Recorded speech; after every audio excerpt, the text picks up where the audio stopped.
proper administration for over 6 years. Well, once you were elected, it would be proper to fight for it again. But in your closing statement, is that accurate? You're gonna do the same things you've been doing the last 4 years? So, No, more I'm employees gonna fired, push. No, see, more crazy this lawsuits? is what you do. And a Biggest dishonest person problem. like you The biggest problem puts words in other people's mouths, and this is your problem. And this is why you're shaking, because you know you're lying. I'm shaking it a little bit. No, The biggest problem, you're doing this, and here you are. we have the largest department in our road department, and there's zero issues. I was on the fire board. Probably because we're a union. Because I was on the fire board. Doesn't agree, yeah. And 7 employees, and guess what? They didn't hire bridges. You're not gonna find a person. They don't have to deal with you. The secretary's steps. They dealt with you. See, this is, So you you're- are to be oriented. You are, your business, How about your business reputation is just bad. banning you here? See, let's talk about this. Here's E8A bankruptcy report, and you blew off 85 creditors here, and then additionally, you included So your you want to LLC. LLC personally because you Is don't. this, So now I wanna, is this personal when you attack about their credibility? Caused additional injury or failed to prevent additional injuries at our, in total, right? No, she couldn't even follow proper zoning.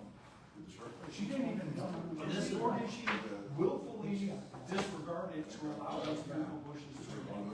And then cause that young mother and child to be T-boned? No. How is that? That's about township business. Let's talk So about if you want to talk about, banning people on Facebook. We I can don't see ban anybody on Facebook, I don't. you have Jason. I do not have anybody doing Yeah, anything. it seems like Jason does the most. Jason, that's who's doing all my stuff. Is being Yes, Rose, yes, my stuff has been taken down, and you know. not on community. Yes, it has. I post, see, that's. Hi. I So tell let's you get the to truth, and you just dismiss it, and you go, you are honesty or. Have you ever used another employee's password? Just switch here. Would you be surprised that there's a video of you? There is not one.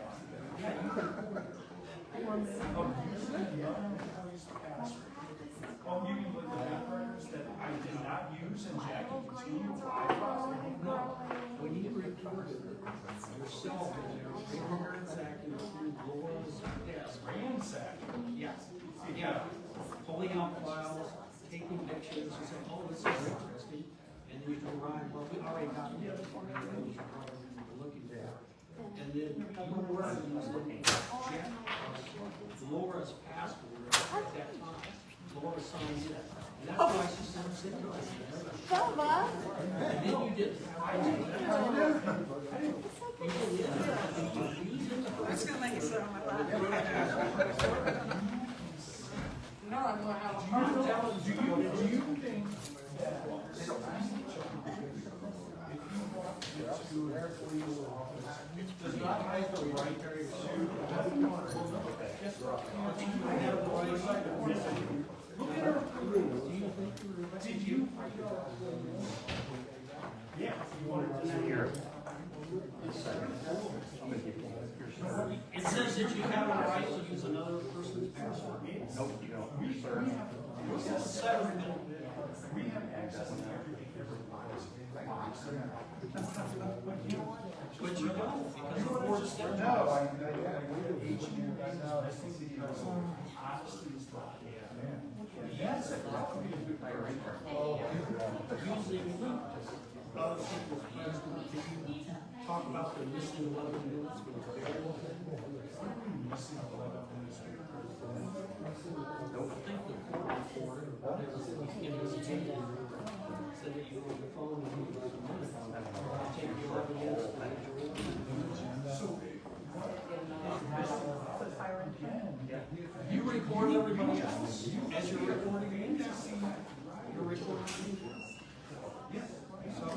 So, you know how this works. We've got on both sides of the same exact thing.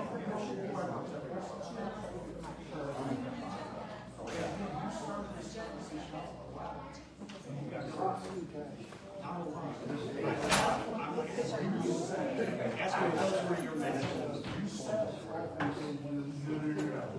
Were those your messages?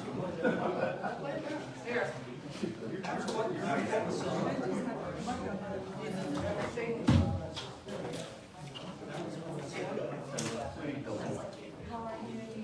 That's what you want. That's your spot.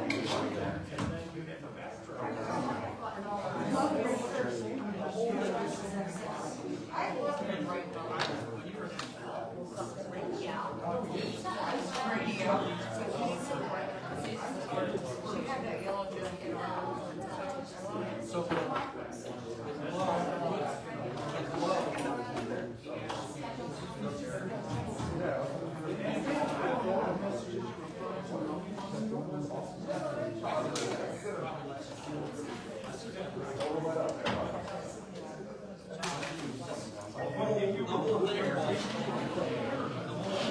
do you have these messages?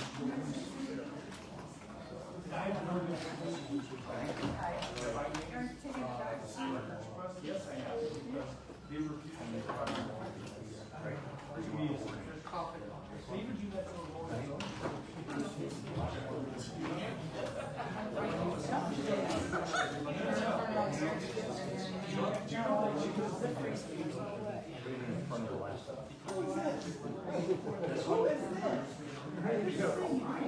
Right now, you're sitting, I mean, great choice for you to do.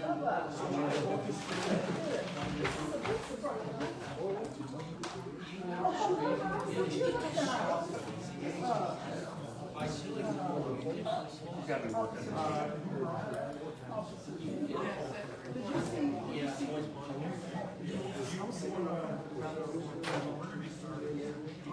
I understand. Maybe it's always. It's a joke too. Change. This one's not punished. And that's what you're looking for. This one is blocked. That's a funny. Again, you start the conversation out with block. Got it? Or those. That's what. That's not what you said. I'll send them to you. Yeah. I'm trying to. I think they're down there.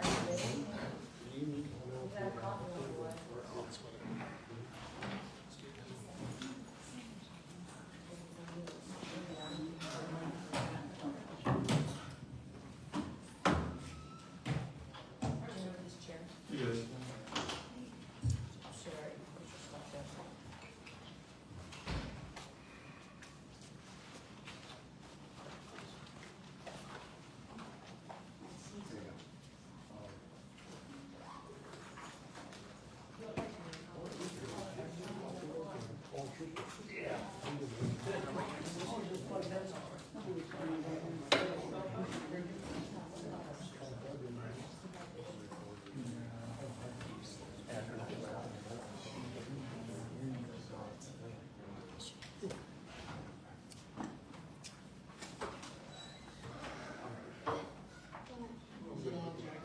Everything's on.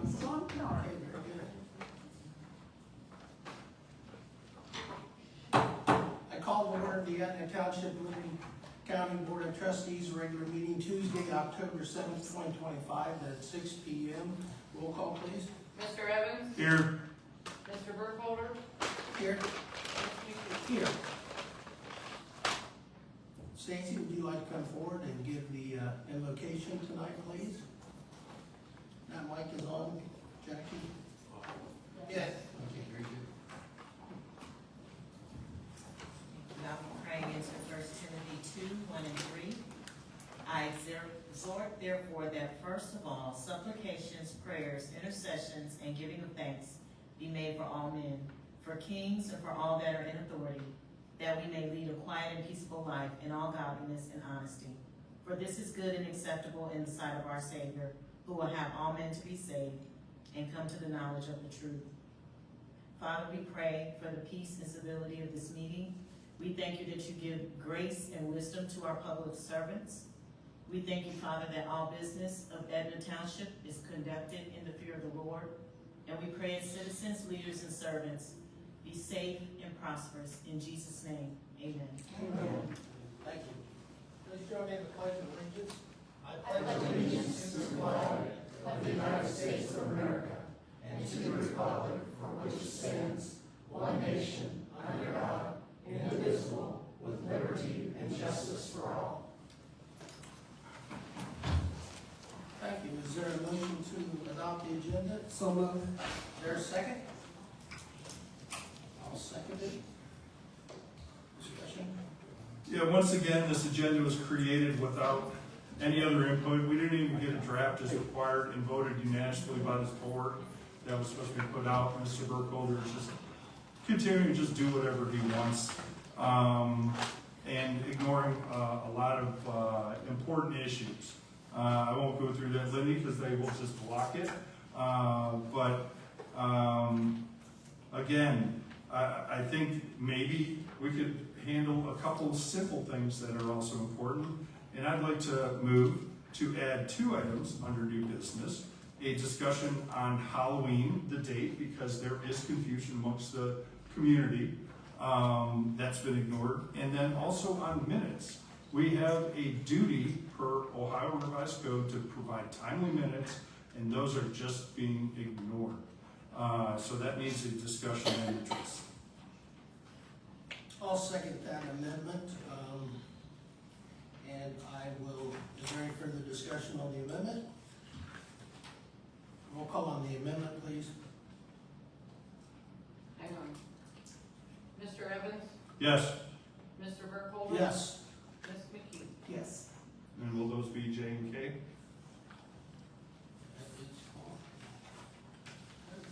let's make sure we get that under there. So, J and K. First is Halloween.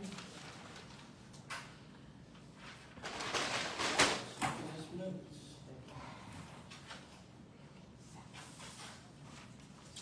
I'm going to move to amend as well then to add the updated easement agreement with Williams LLC. You have a copy at your, in fact, Jackie, if you wanna pass those little folders out. Well, I see you've got one. Mr. Evans has one, so he has them. And in addition to that, the Ohio Department of Natural Resources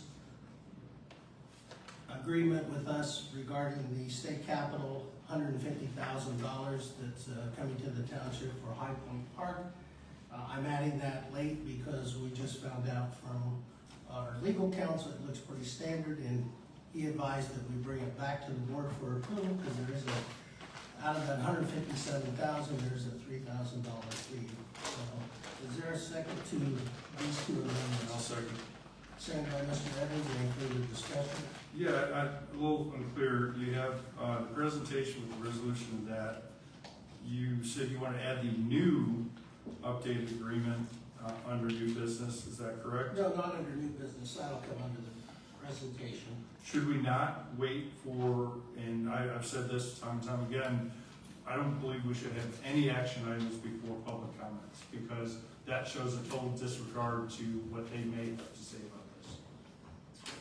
It could be immediately after, but do we not want to hear what the public has to say before we make any vote?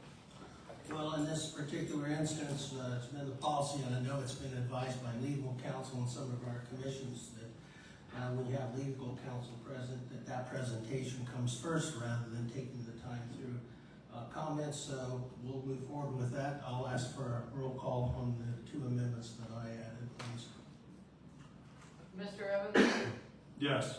Mr. Burkholder? Yes. Ms. McKee? Yes. Okay, any further discussion on the agenda as amended? Yeah, I just think it's inappropriate to have action before public comment. So noted. Roll call on the agenda as amended. Mr. Evans? No. Mr. Burkholder? Yes. Ms. McKee? Yes. have resolution 2025-066. This is a resolution to go ahead and approve the proposed pipeline right-of-way easement with Williams LLC. And I will so move to adopt that resolution. Is there a second? I'll second. Second, discussion. Yes, I still have a lot of questions. Again, I was kept out of this until the last minute. I was able to confer with the attorney a bit about some questions, but I mean, this whole process has been delayed and should have been more board involved from the beginning. I still have some open questions on the revised changes. I know the tree caliper, I believe, was blank. I think we need to have a discussion on that for the replacement trees. I've done research and I believe that should be 2.5 inches at minimum. That is with researching other entities' requirements for tree replacement, and that the minimum seemed to have been 2.5. And that's for the forested tree area where the temporary workspace would disturb. Would you like to make a motion to add that into this agreement, Mr. Evans? Well, do we want to kind of go through and I mean, there's other questions, and I don't know if anybody has any questions about the newly added stuff, the segments I was able to view. More than happy to have that discussion at this time. I'd like to introduce Stephen Griffith with the Taft Law Firm, who worked with the township. We had retained their counsel, their firm, to assist us in the negotiations and the review of this easement agreement. So if you'd like to come to the microphone, Mr. Griffith, and we can discuss any of those questions you have, Mr. Evans, and also insert the caliper recommendation that you have as far as the size of the trees, and then also the compensation package.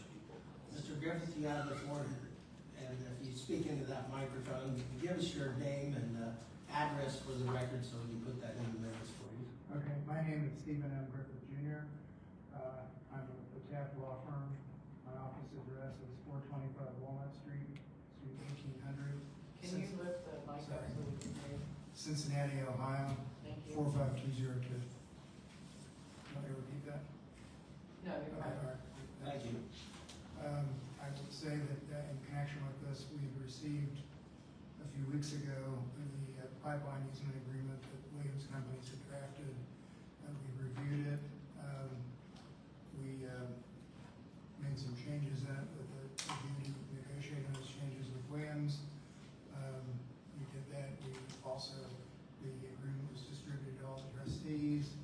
We collected comments from the trustees, incorporated those comments into the agreement, and we revised and gave the revised agreement to Williams, and Williams advised this afternoon that what we had inserted was acceptable to Williams.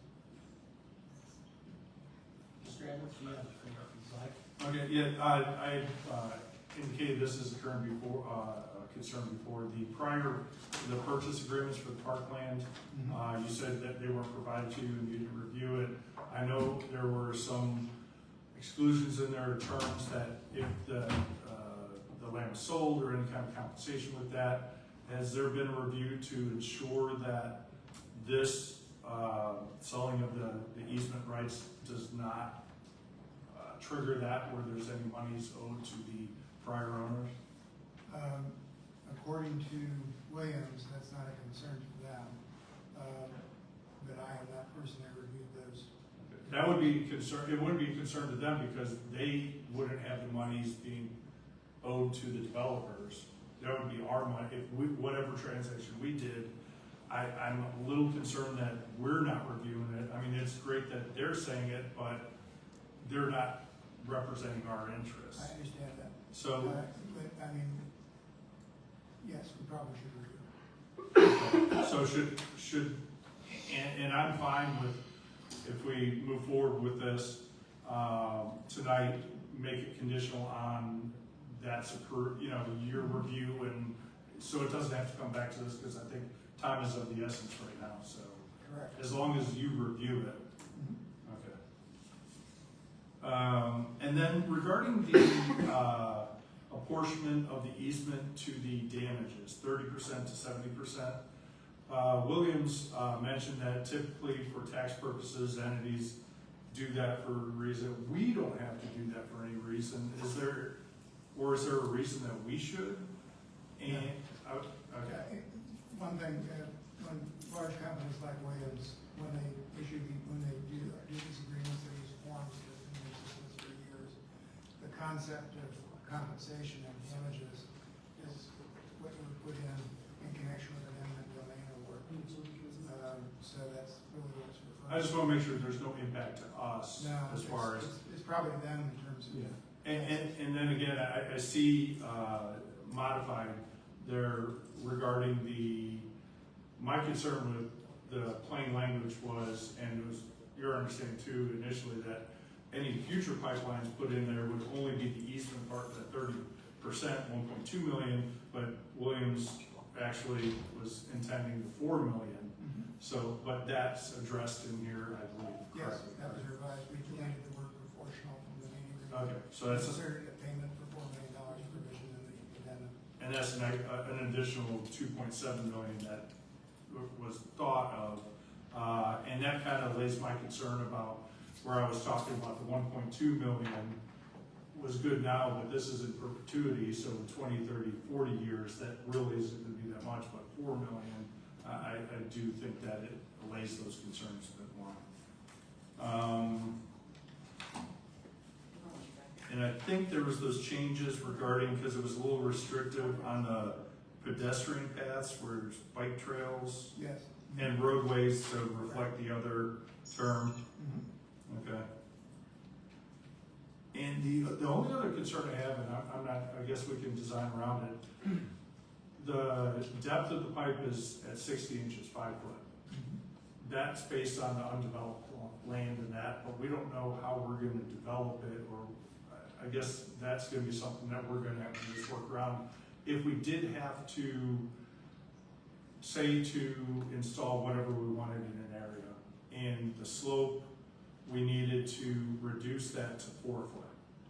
Can we reduce that? We're requiring them to put it to 5 foot to allow us to do what we need to do. Does that give us the right to, if we want to lessen it, or is there, or we have to maintain also that 60 inches? Well, the 60 inches is your right to enforce, and it's their obligation.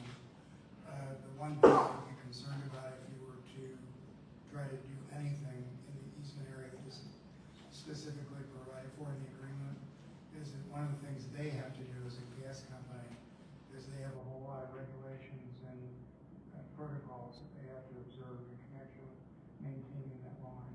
Yeah. And I don't know if 5 feet may be something they may be required to do. Well, I think it was less before, and I think they increased it to 5 foot. Mike, do you know what it was prior?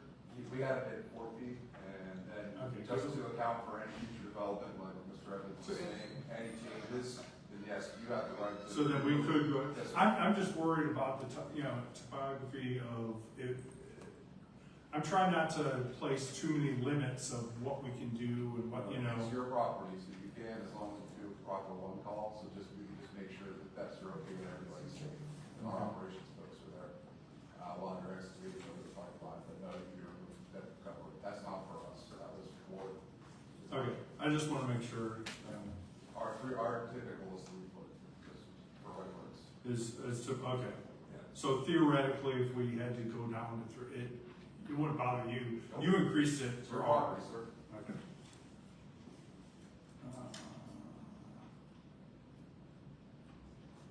And then the only other question I had that wasn't addressed in here is the timeline.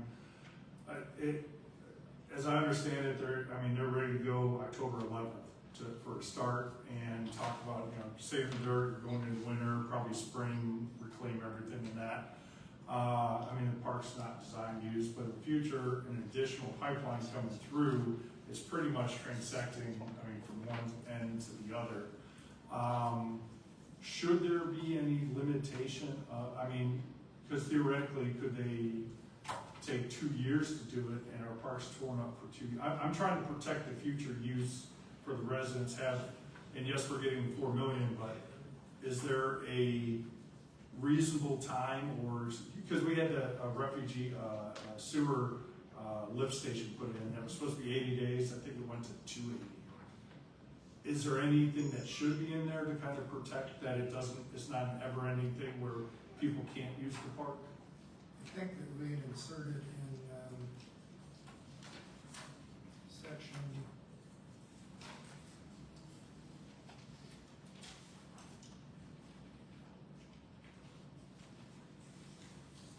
section 4, we inserted a sentence that says,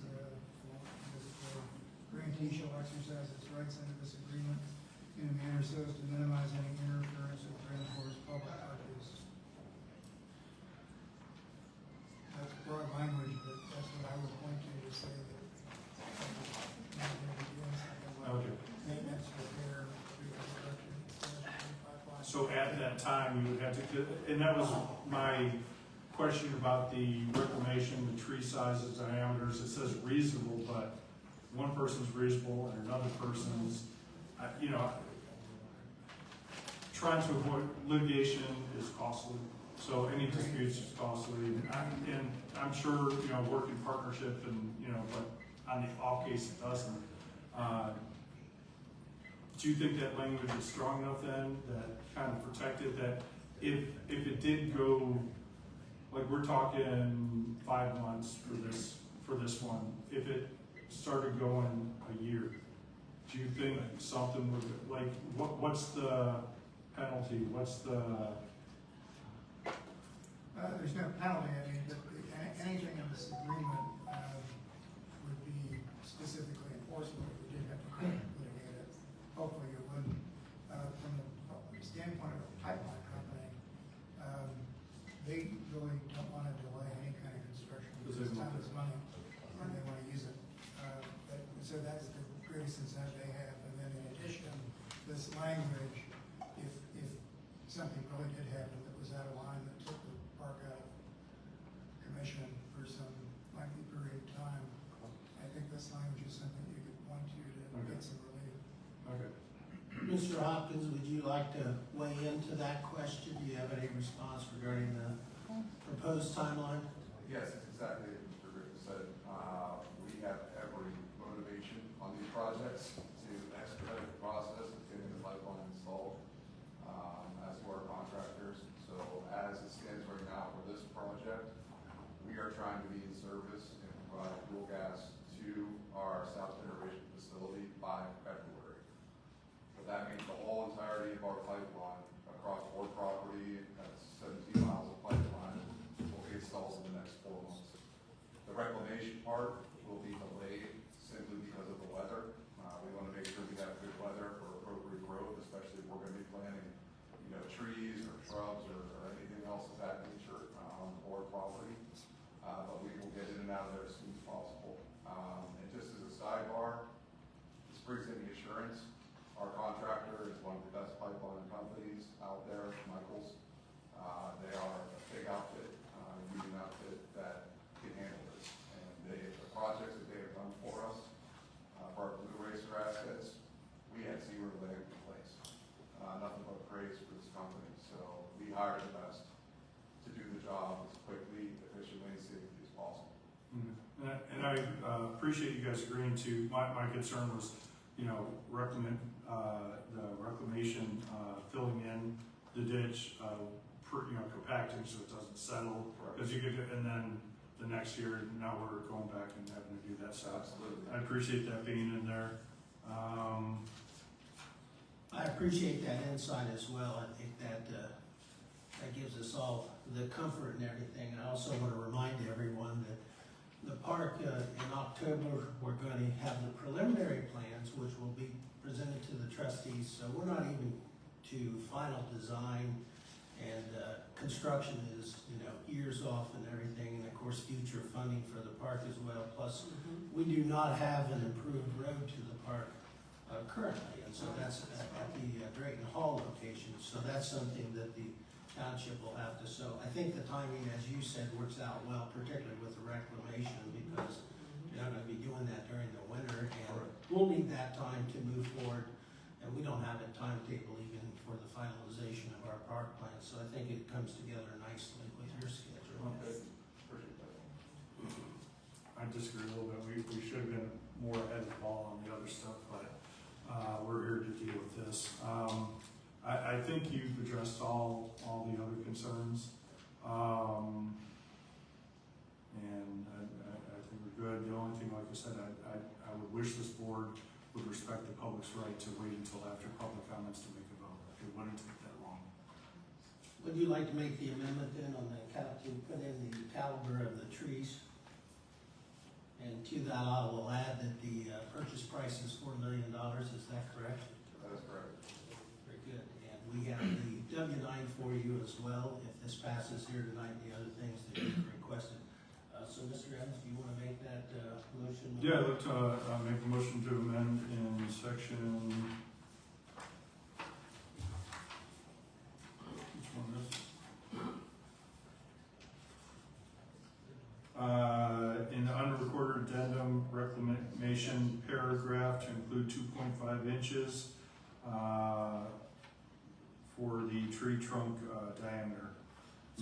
Is there a second to that amendment? I'll second. Any further discussion on the amendment? Hearing none, roll call on the amendment to specify 2.5-inch caliper on the reclamation trees. Mr. Evans? Yes. Mr. Burkholder? Yes. Ms. McKee? Yes. Motion passes. Is there any further discussion, any comments from Mr. Hopkins or Mr. Griffith regarding the resolution that's proposed to accept this agreement? No, I would just like to Go ahead, Mr. Evans. move to table it until after the public comments.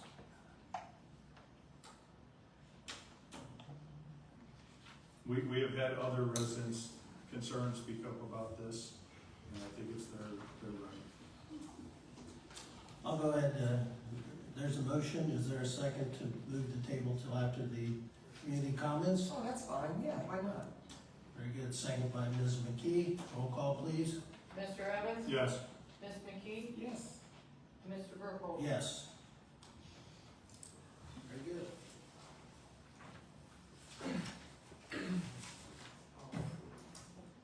Public comments. Is there anyone at this time that would like to speak? You have 3 minutes. Please come to the podium, state your name and address, and please address the board. Sir?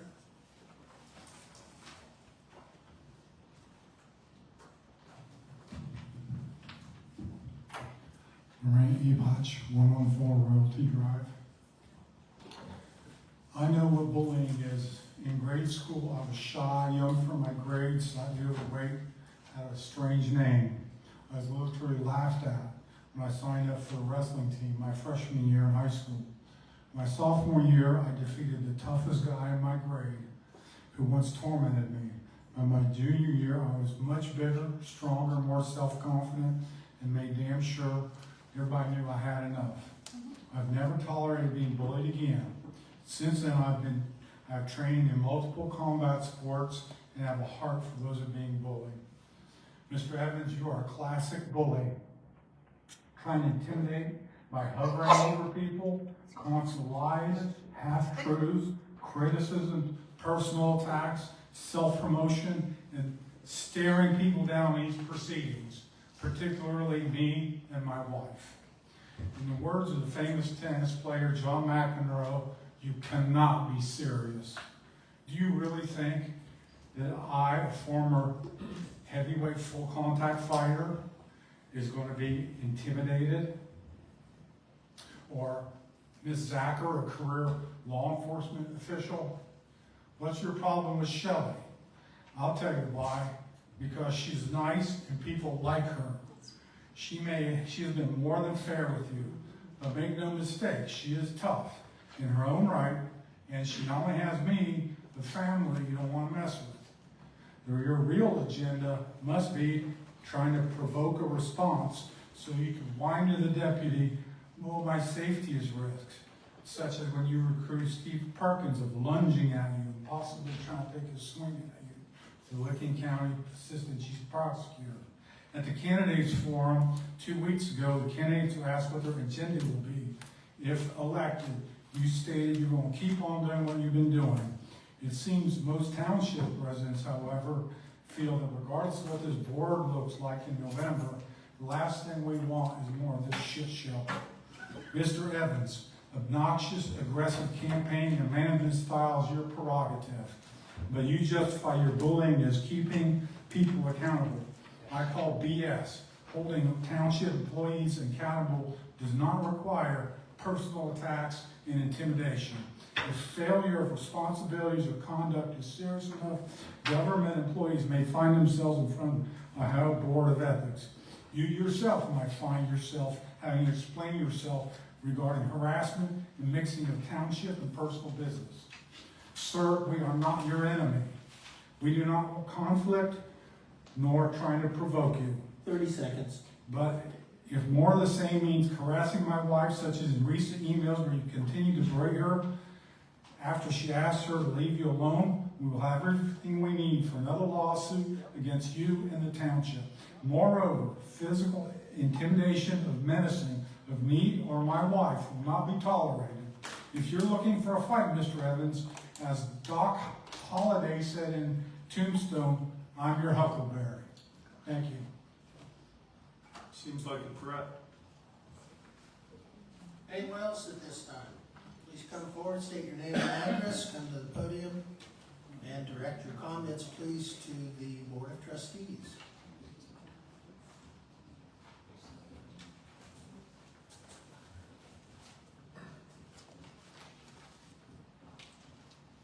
Jeff Johnson, 9173 Summer Road. I'd like to say that I approved the pipeline going through to start with. I knew that was going on, but I didn't know we were getting such a good deal on it. I think it's true, so I'm happy to see that. Next one on my list is I wanted to speak out about what has happened between you three trustees here, and that the lack of the leadership, the lack of the caring for the people in the township, just the general lack of politeness in terms of, at one point, the aisles got closer, but the aisles widened out. The aisles separated, one people on one side, people on the other side. I'd like to see that go away. When I ran a long time ago, I ran for that. It seemed to help. You gotta be willing to work with people. You gotta work with everybody. And you might not always agree, but you gotta be cordial, you gotta be fair, you gotta do what's in the best interest of the township, even though it might not be for you. And I know two people that are very good at all that, Rosalind Key and John Carlisle. And those are the two that I would endorse to have the seat when the voting comes up in November. So I ask if you would take that into consideration, voters. Also, Barry, I know that you can work with people. I know you're abrasive sometimes.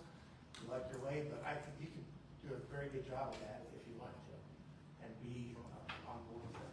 So I hope that you do that. Thank you. Thank you. Thank you. Who's next, please?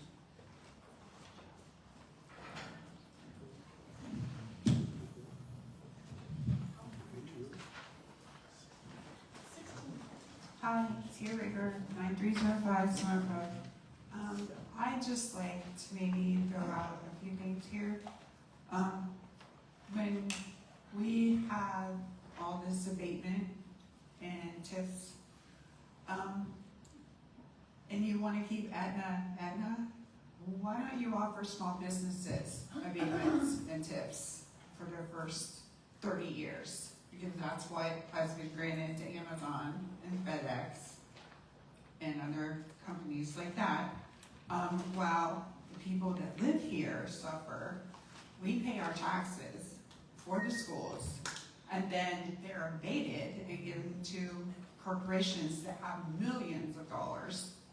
And then our school board has to come and ask the residents for more money for bond issues. So I think maybe evening out, you can give the companies a benefit, but 30 years is a long time for somebody not to pay taxes, and they're gonna up and leave when they're done, because they'll find some other township that will take the bait and be left high and dry. So I'm just saying, I kind of, with all the campaign signs placed on Summit Road, I kind of know who screwed us over. And it's very obvious. So I kind of resigned myself to the fact that it's going to happen. And you sold us out to Reynoldsburg, but there isn't anything I can do about it now. We weren't informed of anything when it was just being considered. It was just, you know, hey, let's not tell the people what's gonna go on in their neighborhood. We're just gonna do it. We'll tell you by being presented with a piece of paper with Reynoldsburg's plans on it.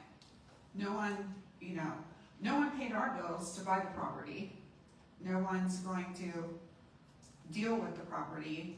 We just give it away. And I think that's where there are more residents out there that are a little bit infuriated, because you don't High Point Park, Pike Street, nobody tells anybody anything. There's nowhere for these people to go to look at what's going on. I just had a conversation with 5 or 6 different other people. 30 seconds. Thank you. They don't know. They live here in Etna, and they don't know what's going on. So I think it's, as trustees and members of a board that's supposed to make the public informed, you guys need to do a little bit of a better job before the projects are done. Thank you. Who else is I'll speak again, I'll have to, because they routinely silence me in the middle of a sentence.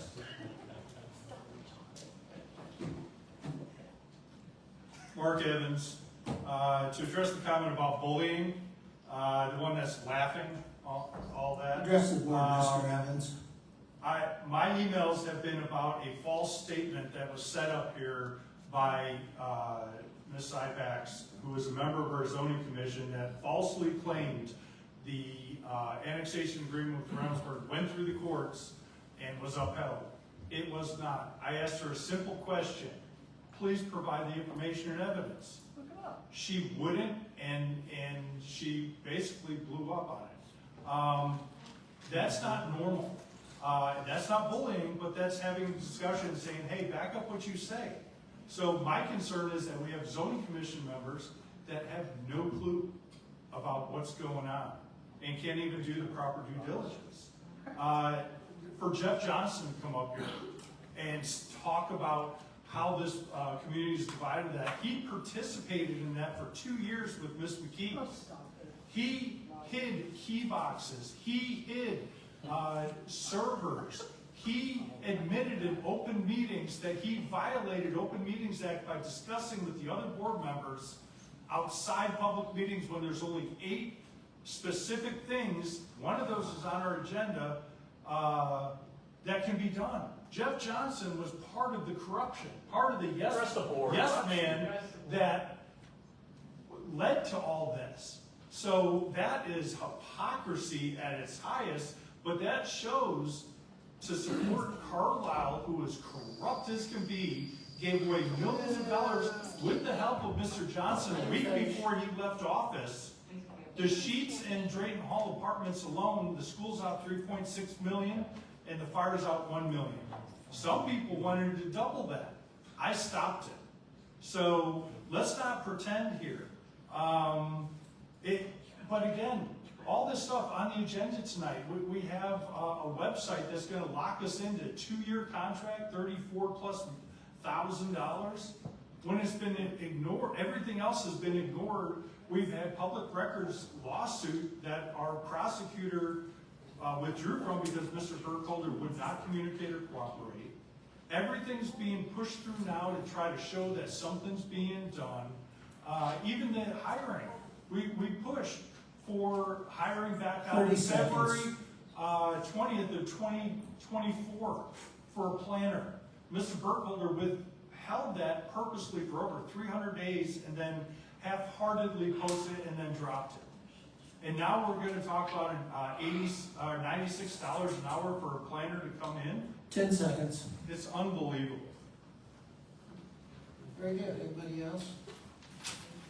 This time?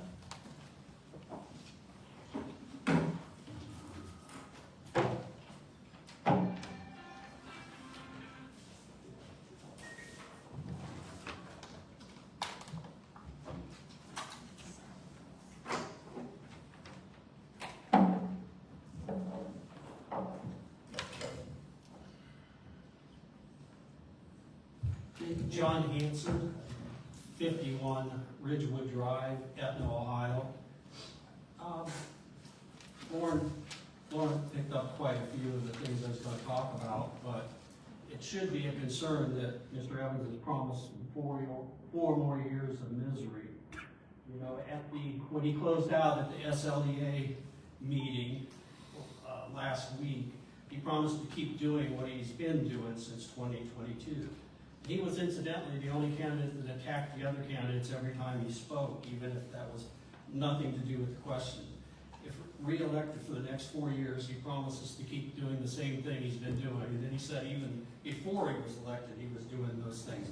His proposal, another 4 years of drama, trauma, and spending. His tenure has been marked by tense, hyper-political trustee meetings with most of the friction tied to Trustee Evans. Over the past 1,400 days, Evans has bullied and harassed 8 township employees into leaving, costing us $400,000 in settlements, legal fees, and turnovers. So imagine this, Mr. Evans earns $25,000 a year, and he thinks he's elected king, and he costs an extra 4 times his salary, an extra $100,000 a year. If you count in the lost productivity and everything that you do when you have to replace people. And not only has he driven out all the employees in this building, he's done it over twice. 267% employee turnover rating under Mr. Evans. He demands fiscal perfection from others while ignoring his own record of 4 failed businesses, 3 bankruptcies, 92, so I guess he got started at 20 or 22 years old, 98, and the most recent 2018, which he had to extend out, or he did extend out to 2020, stiffing over 85 creditors, and he included, whatever you call it, Litcom Construction Services, and 3 variations of that, plus Evan Brothers Construction was all included in that bankruptcy. And during the last election, as he blocked people during his election especially, while he preached all this, and while he was president in 22, his house was in foreclosure and did not exit foreclosure until December 12th, 2022. So he'd already been in and thrown out. So 30 seconds. And you know, one question you should ask, if this is how Mark treats his private business, is this what he wants to do for Etna? He's totally, you know, the question has been asked out in the community, do you have anything you haven't stripped from your ex-wife? Do you own anything? Time. Thank you. You're disgusting bringing her into it. Anyone else at this time? What a low life. Then call him again. That's all he's got. No, you can't deal with me, you have to bring others. I didn't even throw her on. Shelley Marie Epoch, 114 Royalty Drive. It'll be difficult now, but let's change lanes and come with me to the comments that I was prepared for us. I had no idea what was coming beforehand. So I invite you to come on, we're gonna change lanes. We have an update meeting coming for the proposed draft of the land use plan. And I don't think it's funny, I think it's I'm looking forward to it. I'm looking forward to hear new, fresh input. But there is some land that I'm concerned about that we actually asked the consultant about, and I would like everyone to please think about it and you know, bring your insights to the meeting on Thursday. And this is the land, it's behind it, we have residences on Mink. We have residences on 40 and Ballman Road. We have residences on Summit Road. And then up at the northern border, we have some residences on Refugee Road. And the farm fields between the Mink Road, the farmland in between, that was what Reynoldsburg had wanted to annex. And the clause in the JED agreement that said that they had agreed not to annex, that was what was upheld. And Christina, thank you. I know you're working on the meeting minutes. That would be great. Everybody can request those records for themselves. Hear what was actually asked and answered. I wasn't being deposed, but the questions were asked and answered, and you can hear and listen to yourself. And but that right now that's ag, and Mayor Begany had planned to drop a warehouse right there, and I don't think we want that.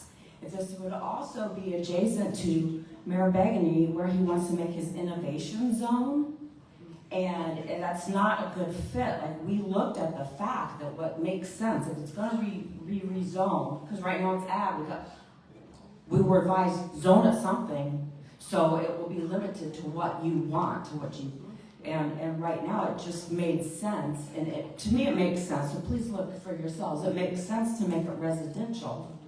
We settled on, we were only looking at whole numbers. We didn't realize we had the option to do half numbers. That's where we landed on 3. Now it's since 2.5, I mean ideally it'd be less, but that's what we looked at and proposed, maybe single family housing at 3, now 2.5. For a zone, nobody wanted to drop hundreds of houses there. That's the line of thinking, all we were thinking, and that's what I asked you to please think about. What would be the best way to zone that to prohibit Reynoldsburg annexation? Because right now, if we leave it ag, we're open to Reynoldsburg pillage and plunder for that land and developer greed. So, is that my time? Okay. Thank you. Thank you very much. That's what the annexation agreement prevents. Anyone else? They challenged it, they're going to challenge They it. didn't again. challenge anything in court. I didn't say anymore, they challenged They it. did say, So disrespectful. Yes, sir. I have it on video. I'm not deposed. And in the comp plan, they were discussing our numbers. Sir, please keep it down, Gavin. John Carlisle, 6767 Palmer Road, Etna, Iowa, 43046. Back first meeting in August, Mr. Evans, you made a statement that my administration would accept Pike Street, and that's the reason why the township was in debt and had to go pay $2.74 million, whatever it is, to do that. And you said you were going to fact check it, did you? I've not gotten that information. Well, I did, Mr. Evans. That road was given to the township by the county commissioners on May 7th, 2009. So you're saying the county officials and the engineer, Address the board, please. Mr. Misstated. Evans, don't take up Mr. because they're the ones that told me. Go ahead, Mr. Carlisle. The county commissioners resolution says that we do hereby authorize the transfer of maintenance of Pike Street, County Road 1F, effective May 7, 2009, in its entirety, 80-foot right-of-way, 1.27 miles in length, to Etna Township for the purpose of road right-of-way maintenance. Pike Street will be removed from the Licking County Road Inventory and added to Etna Township Road Inventory with the assignment of new Township Road number of 1135. Could I have a copy of that? Sure. And I'll make sure to correct our county engineer and the commissioners. Because they are the ones that told me. Thank you, sir. Make sure you get one of this clause. Greg, you have more to say? You have more time?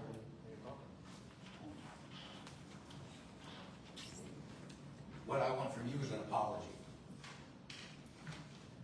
If I will verify, You and just if said this if I'm incorrect on this one thing, I will apologize. When I get it wrong, I admit it. You got it wrong.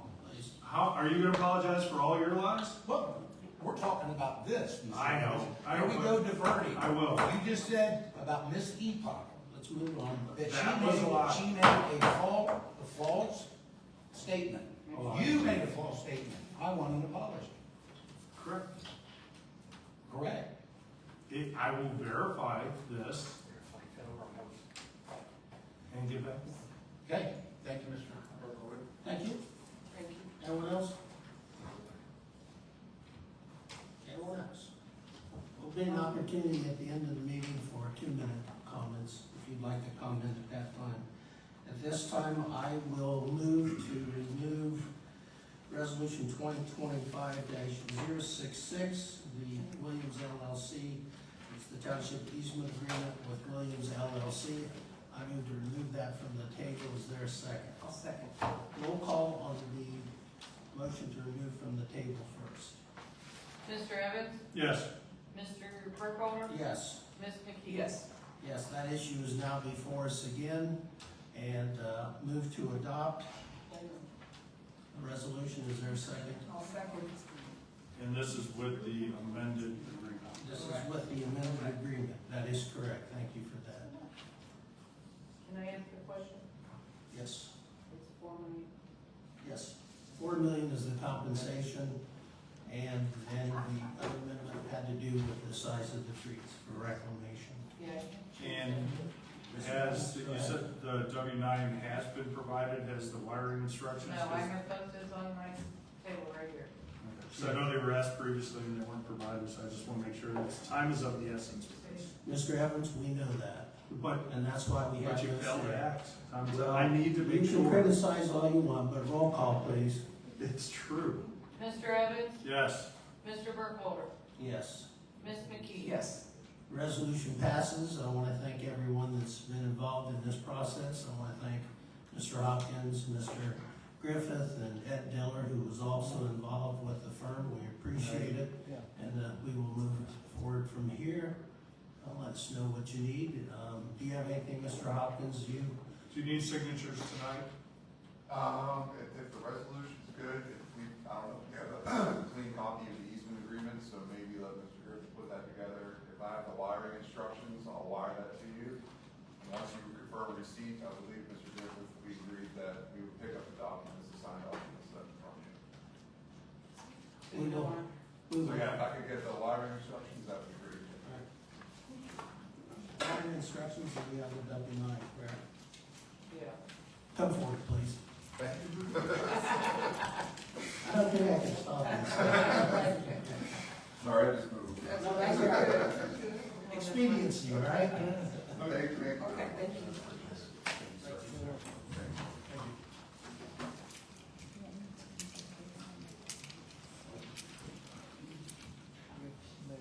Very good. Next item we have is zoning, Lincoln County Planning Commission, October 27, 2025. There are some of the township cases on there, so I provided that agenda from the Lincoln County Planning Commission, and I want to give the board an opportunity. Do you have any comments? Well, I do have a couple of questions because we're still not getting any actual zoning reports, what's going on, violations, enforcement, or anything like that. Our zoning inspector put in for a 30-day leave of absence. There's been no discussion about what's going on with that. I think there needs to be no discussion on the JVW PMUD issue. Again, no, our attorney cited the wrong section. She cited section 17, it's actually section 19, which gives me pause about how the review was being done. But again, if you read that requirement, the plain language is talking about zoning versus development plan, and the PMUD is the zoning, and the zoning requires a certain. Mr. Evans, let's stay on topic here. No, but that is, but that's where. not we're talking about the agenda and those items that are coming Yeah, forward. for reports of zoning, this is part of zoning. Then I would also like to address, again, the lack of zoning enforcement. We've got Ms. McKee with her oversized sign, violating zoning. In 21, Mr. Carlisle violated zoning too. He had Stay on target. It's important that trustees follow the law that we're imposing on others. Mr. Evans, I'm gonna address some of those. First of all, I've consulted with outside legal counsel, and we cannot go into an executive session to discuss the reasoning that our zoning inspector has a 30-day leave. I got that back from our labor attorney, so I'm not gonna violate Well, I'm anybody's, not talking about anybody's, reason, I'm talking about, anybody's confidentiality, so we I'm do talking about not, the duty, we the do not, we performance. do not have a zone, well, that's a different issue, and that would have to be addressed in executive session, which we do not have one to address that here this evening. Well, So we've the got second one at the thing end. is, we're talking about the agenda for the LCPC. Yes. One of the issues that I've had conversations with Don Copley, our road superintendent, has to do with the Chingle property that is being considered for variance. I've attended the TRCs in the absence of our zoning inspector, so Mr. Copley, if you would please come forward to the podium, state your name and position in the township. But I did want to bring this to the full board, Mr. Evans, rather than being accused of having made a decision unilaterally. And that's why I want Mr. Copley to talk. There are other cases on there as well, so I want to give both Ms. McKee and Mr. Evans the opportunity. But this one particularly, when it comes to construction of roadways, and it has to do, there's several variances in there, which we've talked to the county about, that they support. But the one we have is regarding a variance to request that there be no curb and gutter. So Mr. Copley, you have the floor, please. My name's Don Copley, I'm the road superintendent for Edna Township. I reviewed it, plans and stuff, and there's no curb and gutter for nothing. They're wanting to put, just put the road in and, divide it, but no curb and gutter. So when they sell the property off and they leave, we're gonna be stuck with, a road, and whatever's there. Kind of like Humphreys Drive, Humphreys where, Drive. where there's no, it's just a ditch and a, More like Schuster Way, Heritage, Schuster Way. Any roads that, that. so that is a concern of yours. Yeah, absolutely, it is, because we're gonna be the ones dealing with it and taking care and maintaining it. I think we should, have some kind of input on what goes in, because, once they sell and leave, we're stuck with it. Well, I know originally that property was rezoned for just a concrete company, and it looks like now they're just making it into a business park with a road in, and, cause they've actually got an advertisement that you can have outside storage, which we don't allow outside storage. And, there's a lot of questions, but yeah, I did see the road and, the gutter, issue. Are there any other concerns you have regarding that? Just the Well, the surface of the material used, they're proposing concrete, and Mr. Copley and I discussed that he would prefer to have asphalt because of the maintenance issue. It's a little easier to maintain. So they're proposing a public road into it, not Yes. one of their private roads? Yes, that is correct. Oh, And that was our concern because yeah, it shouldn't be. I think all of us have been down to, Schuster Way is a prime example, trucks parking on the side, getting off, breaking that down. And the interesting thing when we went to the TRC is that they do allow concrete and asphalt. That's what I wanted to bring to the board. And the second issue is I was advised that in the M1, that curb and gutter isn't required. And I said, but it's a subdivision. We have curb and gutter everywhere else. So while yes, we have to maintain it, I think Mr. Copley has merits. His comments have merits. And so that's kind of where I stand. I think it should be curb and gutter, both from a drainage standpoint, from a maintenance standpoint, and to discourage that pulling off on the street. And Mr. Copley's probably the expert in that, particularly as it relates to Heritage Drive. We have people parking. We've had trucks get stuck out there, right? Because it's open ditch. Well, and too, like we had that issue on Refugee Net where you got that push out because there's no real substance behind that road. That curb and gutter would kind of make it a little bit more. Yeah, make it more stable, Yeah. because back in there. Yeah, because especially with the trucks, the businesses and that, I think we constantly have repairs on that, if you're, relying on that ditch for drainage. And safety too, I think ditches.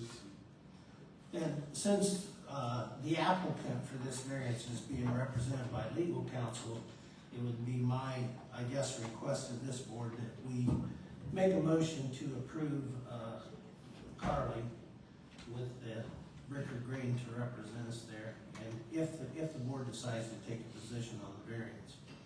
So what's the pleasure of the board?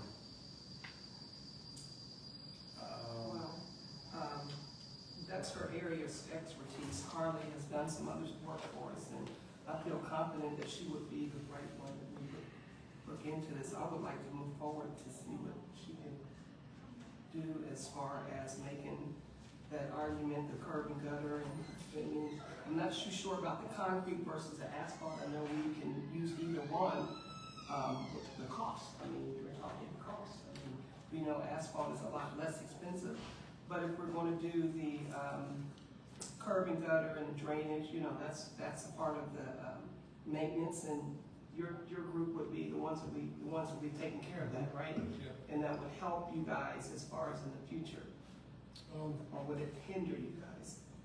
I mean, it would help, you know, for the, to hold up the edge of the roads, and, Yes. you know, it would help maintain, you know, the edge of it, you know. I mean, as far as the maintenance and stuff, I mean, we don't have no way of repairing concrete gutter and sawing it out and replacing the slab, but. So the asphalt would be a better solution Yeah, you for can crack seal it, you can patch it, you Yes, got a machine. to right. patch it, and- So you're gonna have a lot of trucks throughout there, it's gonna have to have that maintenance on regular, yeah. My question is, the prosecutors are our attorney, why aren't we using the prosecutor? We've got time, it's the 27th, I believe, they're free. Unless you don't have confidence in the prosecutor, why wouldn't there be a resolution to engage the prosecutor in this instead of $300+ an hour attorneys? Well, I would concur, but unfortunately, we're severely handicapped by the fact that we have to pass a resolution to Which get you any- could have brought to tonight, get- because you to had get- another to one get on here. any kind of an answer. Right, but you And I had don't one. know that they're gonna have adequate time. If that's what you wanna do, we can amend when we get to that to request that. Well, But who's gonna represent us then at the LCPC? Does the prosecutor represent, they represent They the can't. LCPC. They can't, right. So there could be a potential conflict of interest there. But my point is, you want to control, be the point person for the legal and prosecutors. These are questions you should have asked and been prepared for now to say, I spoke to the prosecutor, they've got a conflict, so we have to do this, but you didn't even do it. You're going to the outside counsel all the time, and it's costing quite a bit. Now, if they're more specialized, and that's fine, but I mean, I just don't understand the So thought process. what's the pleasure of the board? Do you want us to, Well, I want do you to- want us to present do we have a position? And do we want to present it at the LCPC on the 27th? I believe we need to uphold the curb and gutter. And what about the material that we would prefer that they? I would say asphalt. And if we don't have a choice, or if they could just do whatever they want and then we have to accept it, maybe that should be part of the request of what changes are required, or what changes are required to require a curb and gutter in these, or those are the things that I think we've got to tighten up. Because too much, the Drayton Hall was let through because it had residential hotels. Well, I mean, it's those no are the longer things that we reference- have to I mean, it's tighten no up. longer part of, so. These are subdivision regulations, and I was surprised that M1, it was not required, and I said, well, if we're requiring it in our subdivision, shouldn't we be requiring it in our industrial areas? Because we know firsthand that it creates problems in the construction of those roadways, and how they're constructed and what materials are allowed. And that's kind of, I think we have some consensus on that, but now as far as the representation. Can we, I'll be fine going forward with outside counsel, but can we, at least in the future, talk to the prosecutor and just have those questions, so when you bring it to the board? Well, I'd be more than happy to, but we're not even allowed to ask a question, just Well, you for do clarity. all the time. We can't even have our zoning inspector ask a single question Right. without a resolution, which holds us up 2 to 4 weeks. Unfortunately, it's costing the town a lot of That's money. why it's costing so much, Mr. Evans. But you knew you were gonna ask this. So but I'm you gonna make a still motion, didn't. I'll make a motion then that we employ Carly with Bricker and Graydon to research this and to draft our position for presentation to the Licking County Planning Commission on October 27th. And is this under the previous authorization PO? Because outside counsel requires a specific amount, and so are we using We've used them the in previous general one? things. Well, I can't answer that question for you, but that's my motion. Is there a second? I'll second. Any further discussion? How are you approving it if you don't know what we're Roll call, approving please. under? Mr. Evans, I know ORC you requires never, specific, well, you've argued this before and you've lost. but, on and that you just said you specific, don't so- know. We've done it with zoning, yeah, I do know. We've passed POs to deal with. POs don't do, no, authorization. We had for authorization at the beginning of The only thing POs say is the We had it at fiscal the officer end of the attesting year. that the money's there. We had it That's at not the beginning of the authorization year. by the board. We had it at the beginning of the year, Mr. Evans. Just- You recall because you made a big deal And about it. how much is left in it? Is there enough I'll left have in to it? ask the fiscal She's officer. looking at it now. These are just simple questions. Hang on. Yeah, well, you have them at every meeting and you do it to Because try it to got- undermine the efficiency. No, because I of this didn't board. know this was coming, because you don't share this information with the I board. shared So we the whole- can't, I shared the whole thing. oh, about your idea that you're gonna oppose it and get counsel? No, I brought it to didn't the know. board for discussion. But you didn't talk to. about 20,000 on the PO. Okay, roll call, please. Mr. Evans, Yes, Mr. Recorder, Yes. should be this one. hold on, Ms. McKee. Yes. Sorry. Motion passes.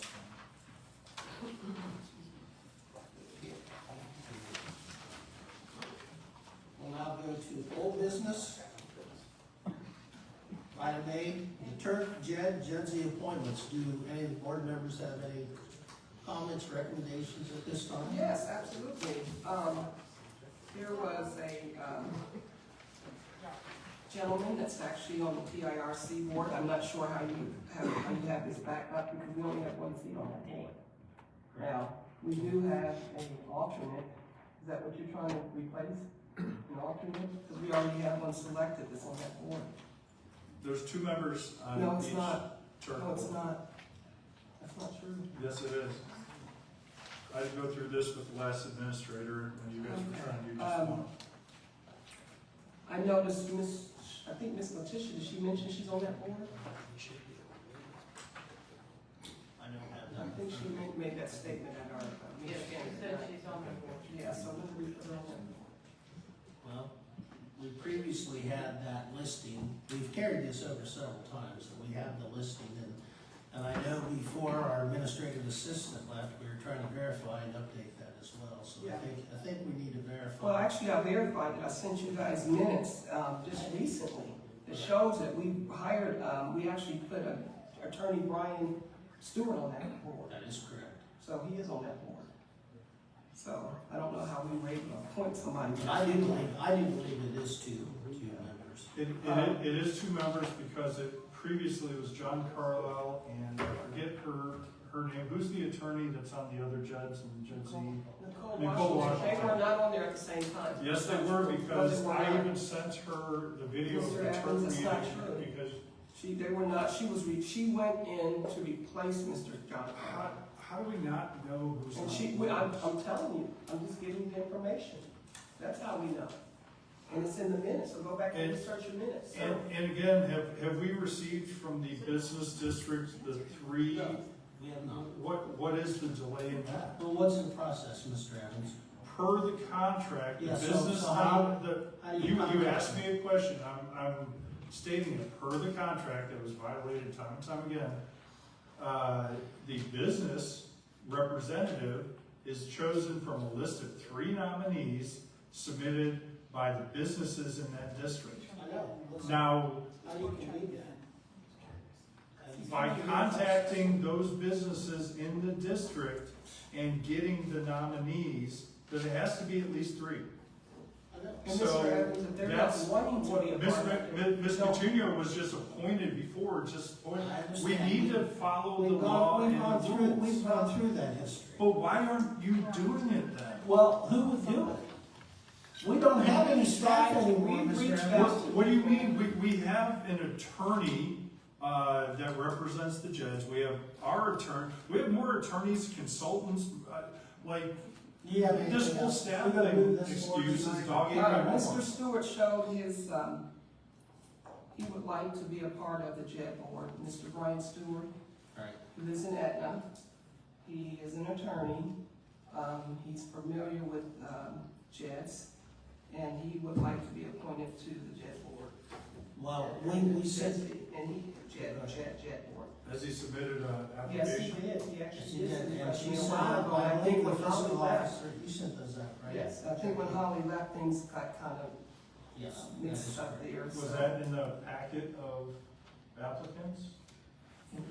It was months ago, because we were supposed to appoint him. There was just one that was sent, and I sent the one that was on Holly's email. I don't believe I saw his name on it. Was there? Okay, well, then we'll get this. But my question is, and I still don't know, what is the executive session on the agenda for? Because I thought, my guess was Well, wait a minute. we're talking about JET. this. Well, we'll get there, once we get there. We're talking It's JET not tonight. for this. So it's not for this. No. So as a board member, you're letting me guess what we're, No, I put it on there what it was, and I got a legal opinion from the attorney today, so I'll be discussing that when we get there. so if I don't know, how's the public gonna know? New business, Cumberland Crossing. Wait, we didn't. That's okay. Oh, There's no action Let it being go, taken. just let it go.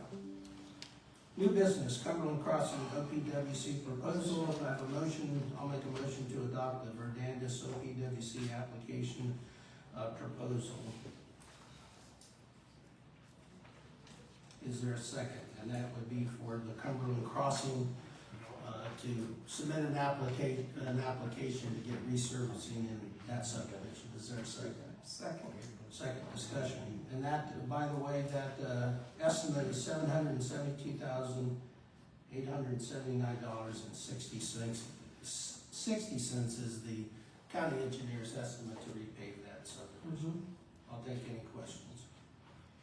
Yeah, my question is, we're still ignoring, Etna proper, Pike Street. Again, 2021, back then, they voted to do the same OPWC, it wasn't done, because somebody did. You're off topic, Mr. Evans, you're off topic. No, this is on topic. This is on about Cumberland OPWC. Crossing. I know you wanna protect Mr. Carlisle, but this is You're the out of history. order. You are off I topic. am not out of order.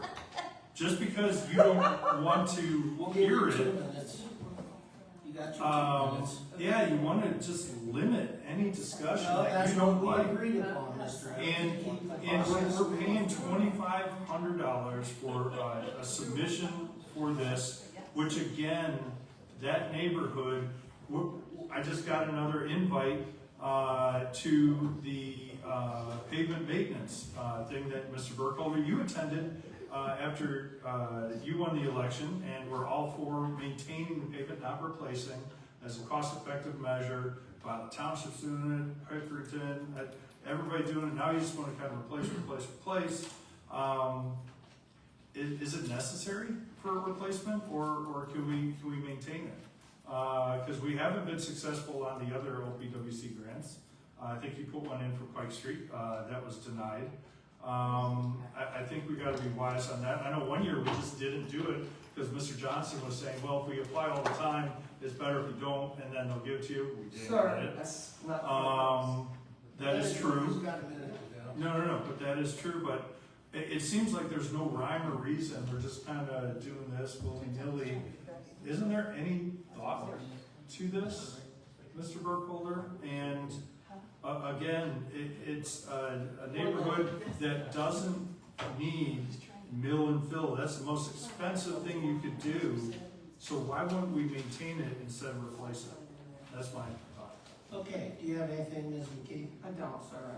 Okay, because our previous, I guess, one of our most recent township administrators, the most recent, worked with our road superintendent, and we felt that mill and fill was the proper thing to Yes. do with that. I know you disagreed, Mr. Evans, and that's fine. But in talking with Verdandis, there's been a special allocation of monies for townships, specifically for townships. Now, it is statewide, it's 10 million. So I was advised by Verdandis, Mr. Epley, that this would be a good project to apply this year. And they have in-house individuals very familiar with the program. And of course, if awarded, you can get a combination of grant money and loan money. And I'm not against certain topical applications to preserve, but I don't think one size fits all. I don't think that's necessarily the right thing here. Cumberland Trail was on here too, but we were recommended by Verdandis that if we want to move forward with it, $2,500 to have an engineering firm do all that when we have very, very limited staff is cost effective. It's worth the expenditure to put your application in and hopefully get funded. So that was the rationale for that, and constantly criticize that we don't do anything here, nothing gets done.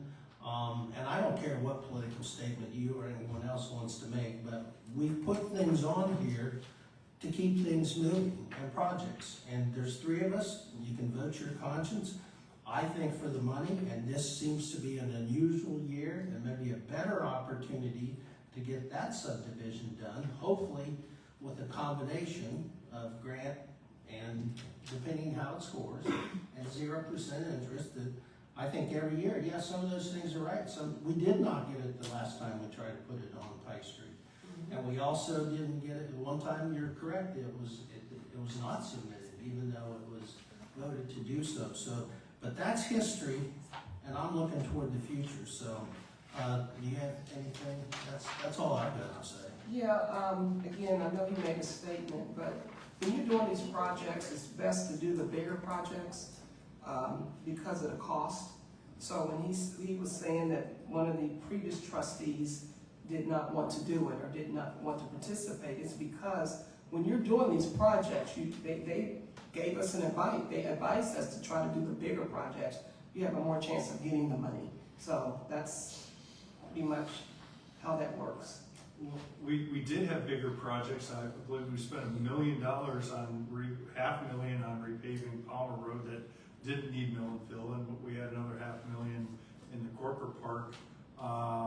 But my question is just, again, timely stuff, and I would like to correct what you stated that, well, we put things on the agenda, move things forward. You constantly refuse to put things on the agenda and even discuss it. So that's the issue, that things aren't moving forward. But now that there's election, it almost seems like, okay, we're going to try to shove some stuff through. But what I would say is, if we're going to do this, that part of the treatment that could be part of this, because other entities have done it, is the Reclamite application can be combined with the cost of the paving, and I would recommend that the engineering firm do that, so that any percentages, at least that is done, and it's been proven to extend the useful life of that new service. So Reclamite what, after it's mill and fill? Yeah, right.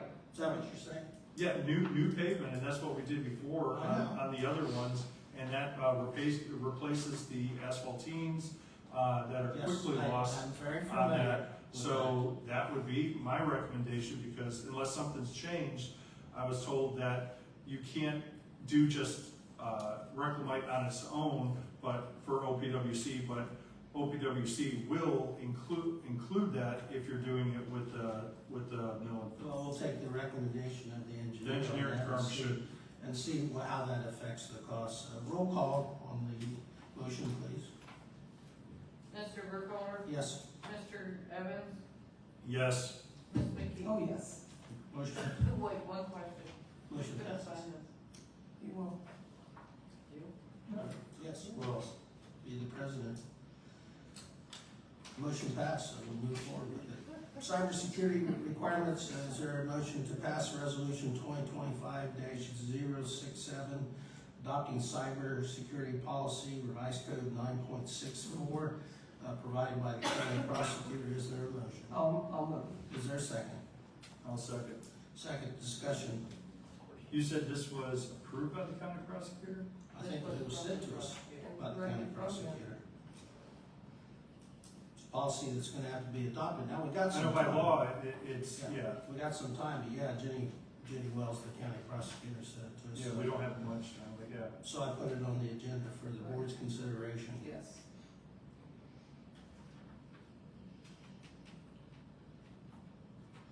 And that is also adopting the IT cybersecurity policy, or is that separate? That's separate, but if you wanna include that in the motion, I have no problem with that. Well, that is not separate, because the resolution I wish you would read these. It says that we do hereby adopt the township cybersecurity policy attached here too.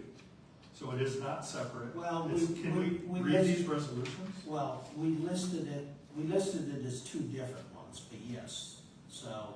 Well, of course, the resolution is separate. I'm just saying that it doesn't seem like anybody really Well, knows. you what's can going on. criticize all you want, you're either for the resolution or against it, so do you have anything, Ms. McKee? No. I'm gonna call the roll on this, so we can get this done. Mr. Evans? Yes. Mr. Burkholder? Yes. Ms. McKee? Yes, it's interesting how he fusses about everything, he says yes.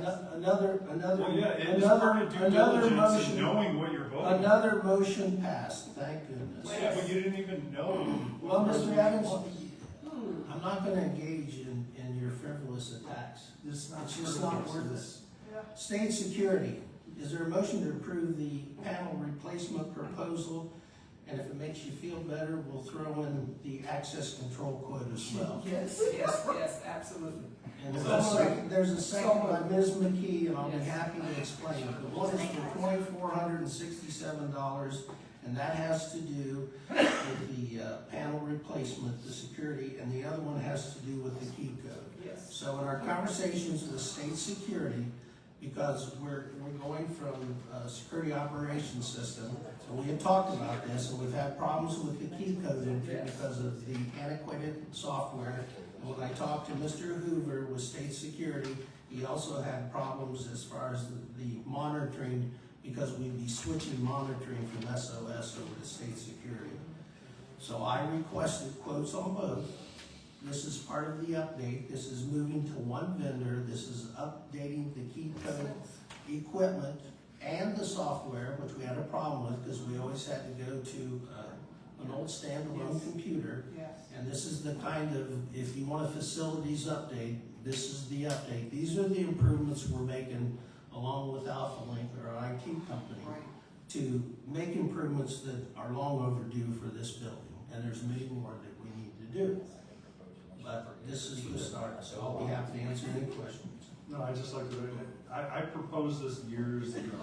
Oh, And again, I'll give you your 2 minutes to the complain. one thing I will say, I'm glad this election's here because at least we're getting some stuff done now.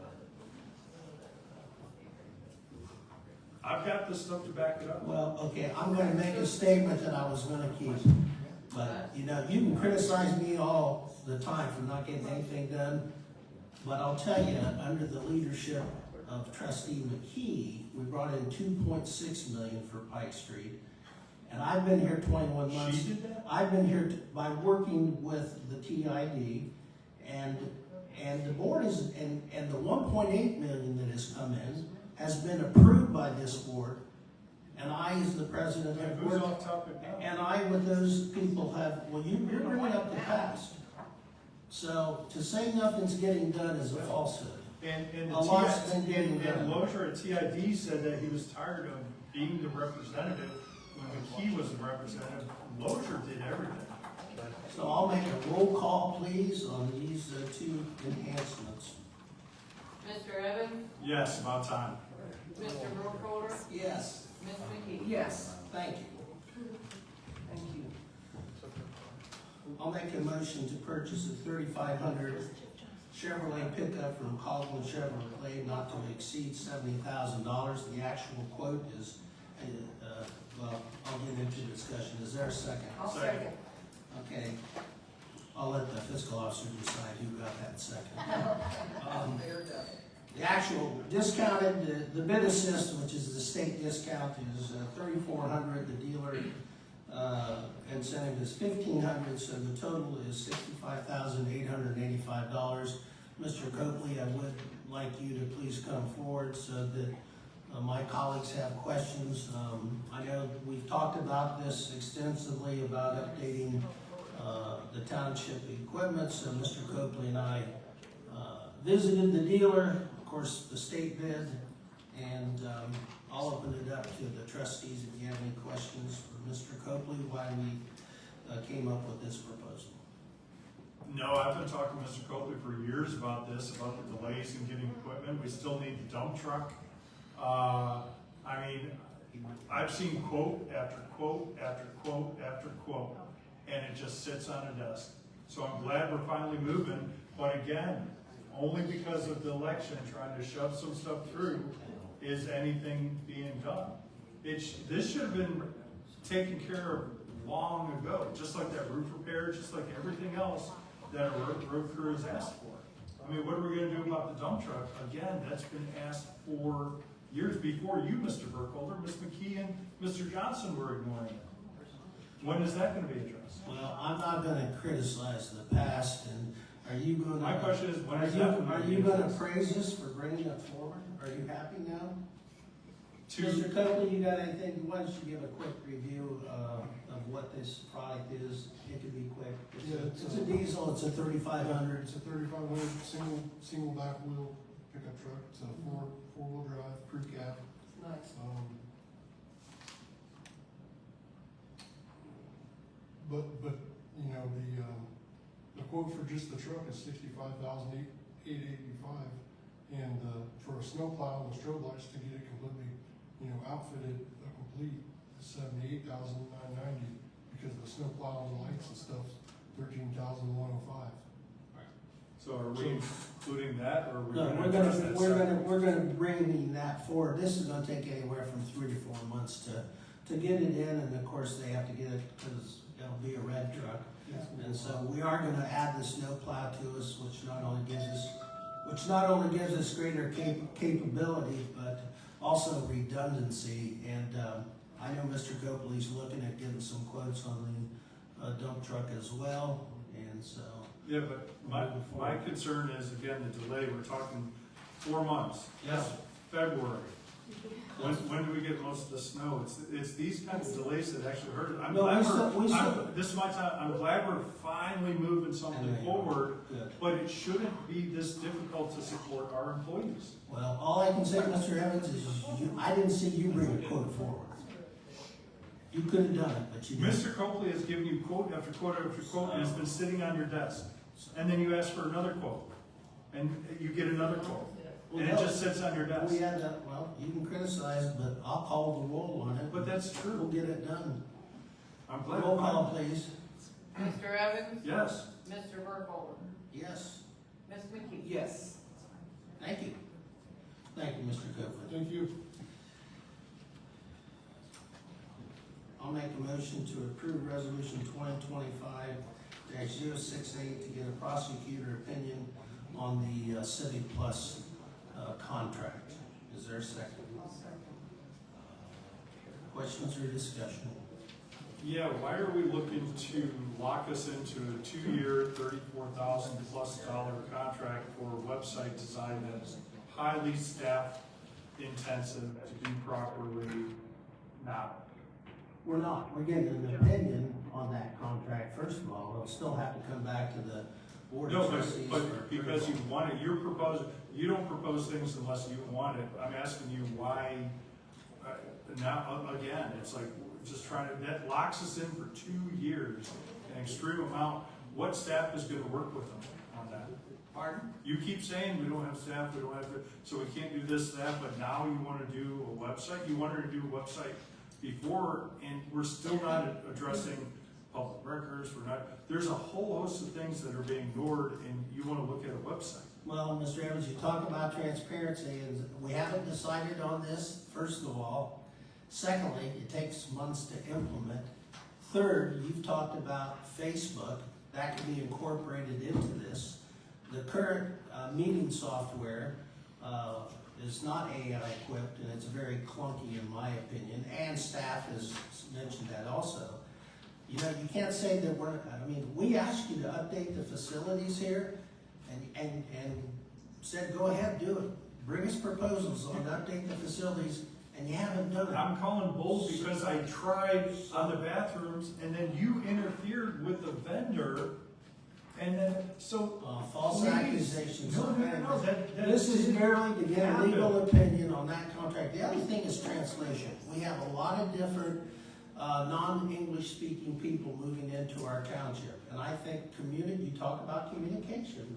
This is technology that once we get properly staffed, and this is gonna take months, if we even approve the contract to implement, it'll take months. There has to be a transition. I know you wanna wait till after the election and say, oh, what now? No, we should have been on track years ago, this should have been something that's done then too, but the diligence system, number one, nobody now, has been trained on it, right? And you say it's clunky, it is not clunky, it's one of the simplest systems to use, just because, others, such as our fiscal officer, can't operate it, doesn't mean it's bad. Everybody else uses it. We're not on that topic, I'm sorry. Well, no, you integrated Do you it have into any- this. do you have anything on this? I don't. Okay, roll call, please. Mr. Evans? No. Mr. Burkholder? Yes, Ms. McKee? Yes, motion passes. Thank you. just so you know, we've been through this. Yes, we have. Well, let's talk about diligent. Does anyone want to talk about diligent? Is there a motion to discuss diligent? Sure, I don't know why it's very funny. It's, ma'am, Well, I'll make a motion to discuss, actually, I'll make a motion to suspend the use of diligent until such time second. that we have adequate staffing in order. It takes more time to try to load everything in there. We have a stack of things that have been problems in the past, misreported. And so that's my motion, and I'll open it up for discussion. I've got a second from Ms. McKee. it's literally drag and drop. You build the agenda, you just little boxes, you can move things around, and you put it in there. Any of the documents, you just kind of drag and drop in there, and it's transparent to the people. It's very easy to use, build minutes. So many other entities use it with success, but for some reason, some can't. Here, I don't know. And what's amazing is I have offered to do it, to handle it, and not even put things in there that, oh, what do you want in there? Okay, I'll put them in there. I'll put it. So you And did that in your and I've been offering that since the prior administrative assistant was here. Refused. I used to, in the beginning, before it was published, say, hey, let me review everything, because she would put things as executive only or member only and do it, but then that was refused even, and so I would have to say, hey, no, that's wrong, that's wrong, that's wrong. It's a very easy system. It's transparent. You can search for documents. You can search legacy documents. You can, I don't understand the lack of the ability to use it, number one, but number two, just letting me do it, because it is that easy to work. But you guys want to control everything, and Mark can't touch anything. It has to be all Coutinho, McKee, and Burkholder. I don't get it, and you fail, and just like we had to cancel the meetings prior because there wasn't enough notice, and there wasn't, like, these things, if we switch to this, everybody, we wouldn't have an email list because everybody opts in. You could have one final email saying, hey, everybody go to diligence, select the committees and boards you want, notifications on, you get that, and then when you publish it, it goes out to everybody. You don't have to take the time to do another email. We've had amendments to this agenda that doesn't even say amendment. There were like 3 different ones sent out over the weekend. There's no need to do a separate PDF to it. If anybody wants to search or see what's on there, everything's included. If you have something special like attorney-client privilege, you just mark it, a little checkbox, and that keeps it from the public and only the board. It's a great system. Do you have anything, It's just, McKee? I don't understand. I know Mr. you Evans, don't. I asked you several times to come in and meet with Holly for help. It's I that have, simple, I but have you always time refuse and to. time again asked, and she even refused to work with me on the master calendar, and it's documented in email, so I don't want to hear about it. I know you don't. So roll call, please. Mr. Evans? No. Mr. Burkholder? Yes. Yes, absolutely. So we're spending $8,000 a year on a system that they just suspended that gives you transparency, because they don't want you to see them. No. They don't want the clickable links to be able to We've already. just do it on the computer. Yes, I realize you're desperate. They want, Let's go to Speed Cart Shield 15 STS 3 trailer. I will move to purchase, because this is it's on the agenda, but, is there a second I'll first? second. But I just want to get the feel for the board first, whether we do or don't want to purchase this. So I'm not saying, We're going to, yeah, but this one's on a cart though. yeah. And the problem with the other ones, and I think Mr. Copley can attest to this, on those big concrete things, you have to move it, and that's not as, it's not as easy to do, it takes a lot more time. So, but I first want to we got a quote, rather than just come and talk about it for 3 or 4 meetings, we got a quote.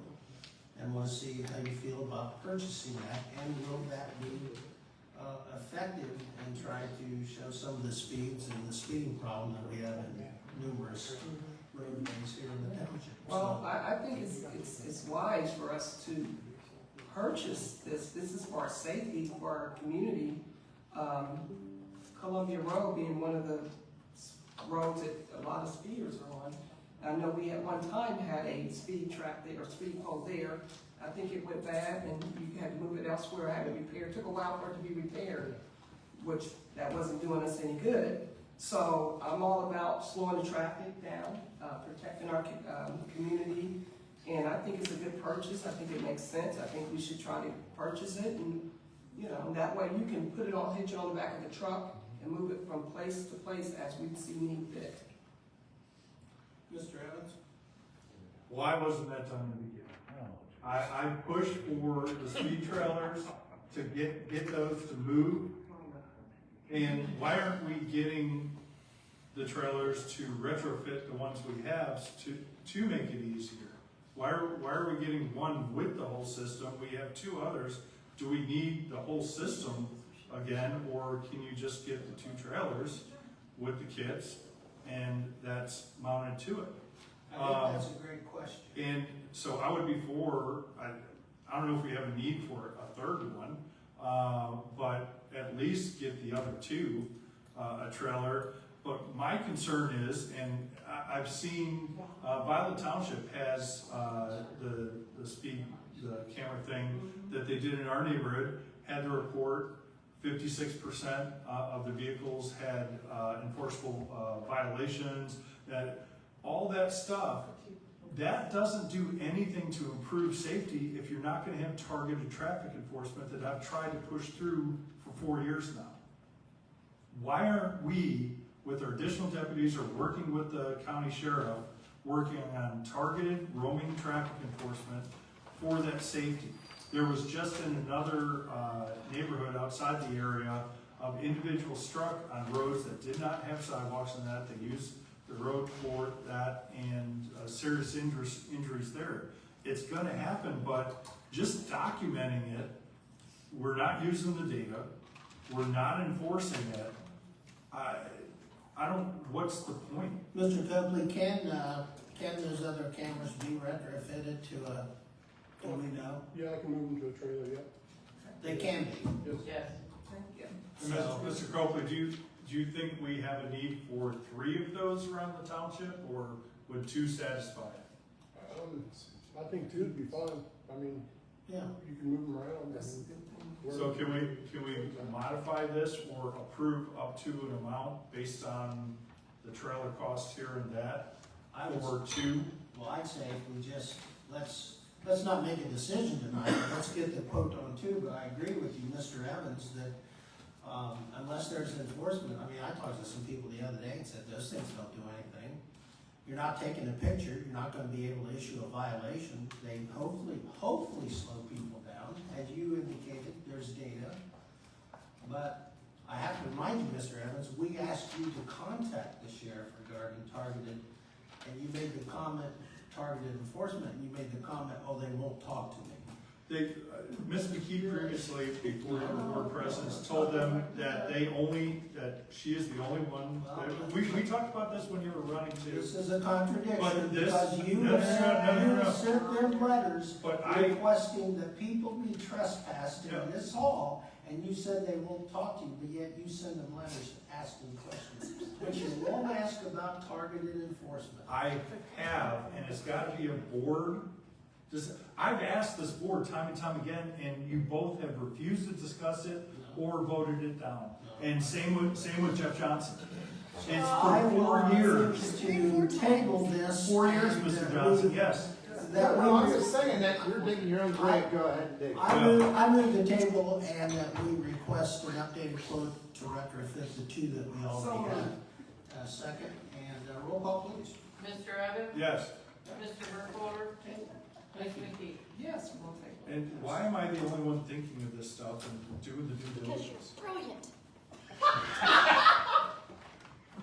You didn't put it on the agenda. You won't let me put anything on the agenda. No, that's not true. I won't let You know put it what? on Next one, I'll bring the scroll of attempted agenda items for you.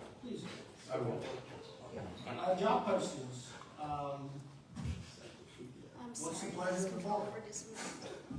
Well, I don't think we need to be bringing any more employees in this township until we fix the problems.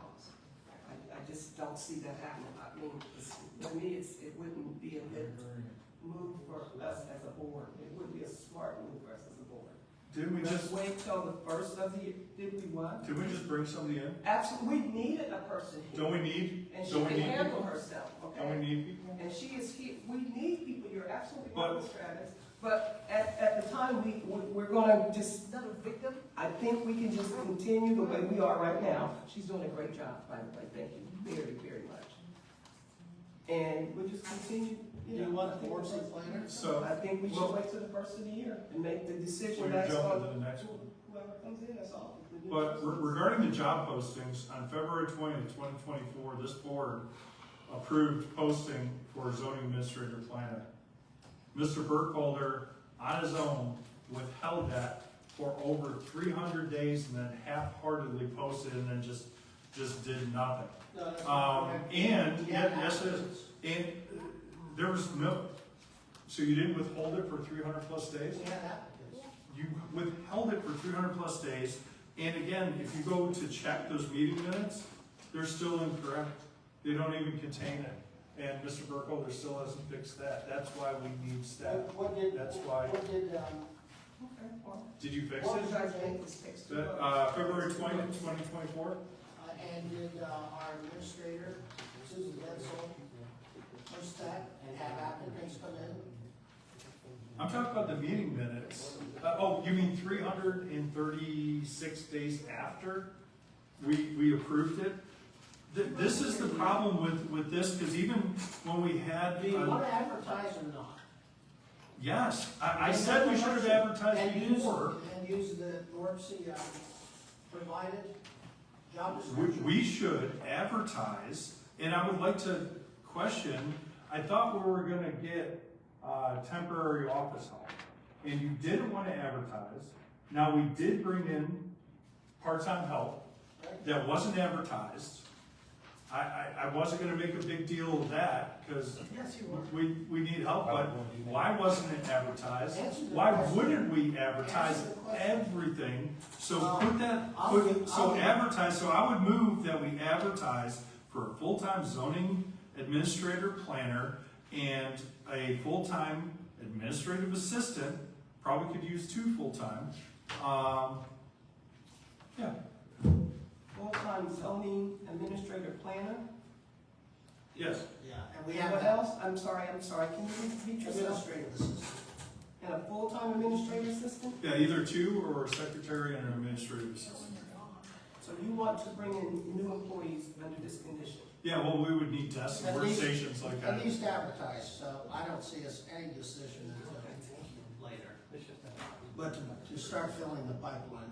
And my comment will be, the reason I haven't supported, I agree with my colleague here, is because of the toxic environment that has been created. Because, no, let me finish for a change. So that's why I would support a township administrator. I've talked to other professionals, they go, I wouldn't do it to see if you get any change in the board. Right. Because the environment, and Mr. Evans, you wonder why the administrative assistant didn't want to work with you? Because you trashed her and the zoning inspector and anyone under the sun on Facebook. And we have testimony here tonight that supports that, so I'm just telling you, that's the reason we've had disruption in that township. And to dispel that, our road department has the majority of employees, no issues. We don't have the politicization of the office, we don't have, hiring girlfriends that was done in the past, we don't have hiring political, friends. We will work, So- I'm gonna call the question on this, and, we'll work with the fiscal officer to get those, if the board members have any suggestions where they wanna post that. I'm not a big fan of Indeed. No. And the resumes will come to the, well, first of all, what salaries, I think you're gonna have to decide on what kind of salaries you're gonna pay. Well, we could also bring back my proposal with the search firm that is zero out-of-pocket costs and zero costs unless there's a butt in the seat that we approve of, and let them do the proper professional process. Because again, we approved this before and nothing was done, and it was done half measures and then just dropped. And there's a total move to, let's get this consultant, that consultant, this consultant, at a huge increase in that cost when we should be building here. Those two back corners should be offices. That's not Pretty simple, Well, but they don't want to spend the money on that. You're out of order on that, that's No, it's not. that's not the topic, so I'm gonna call the roll, please. Mr. Evans? Yes, Mr. Burkholder? Yes, Ms. McKee? No. motion passes 2-1. but will be done. Is there a motion to enter into agreement with the WRPC for a interim planner? You have a proposal in front of you as far as the various prices, and Are you moving so we can discuss it? is there a motion? So Is there a second?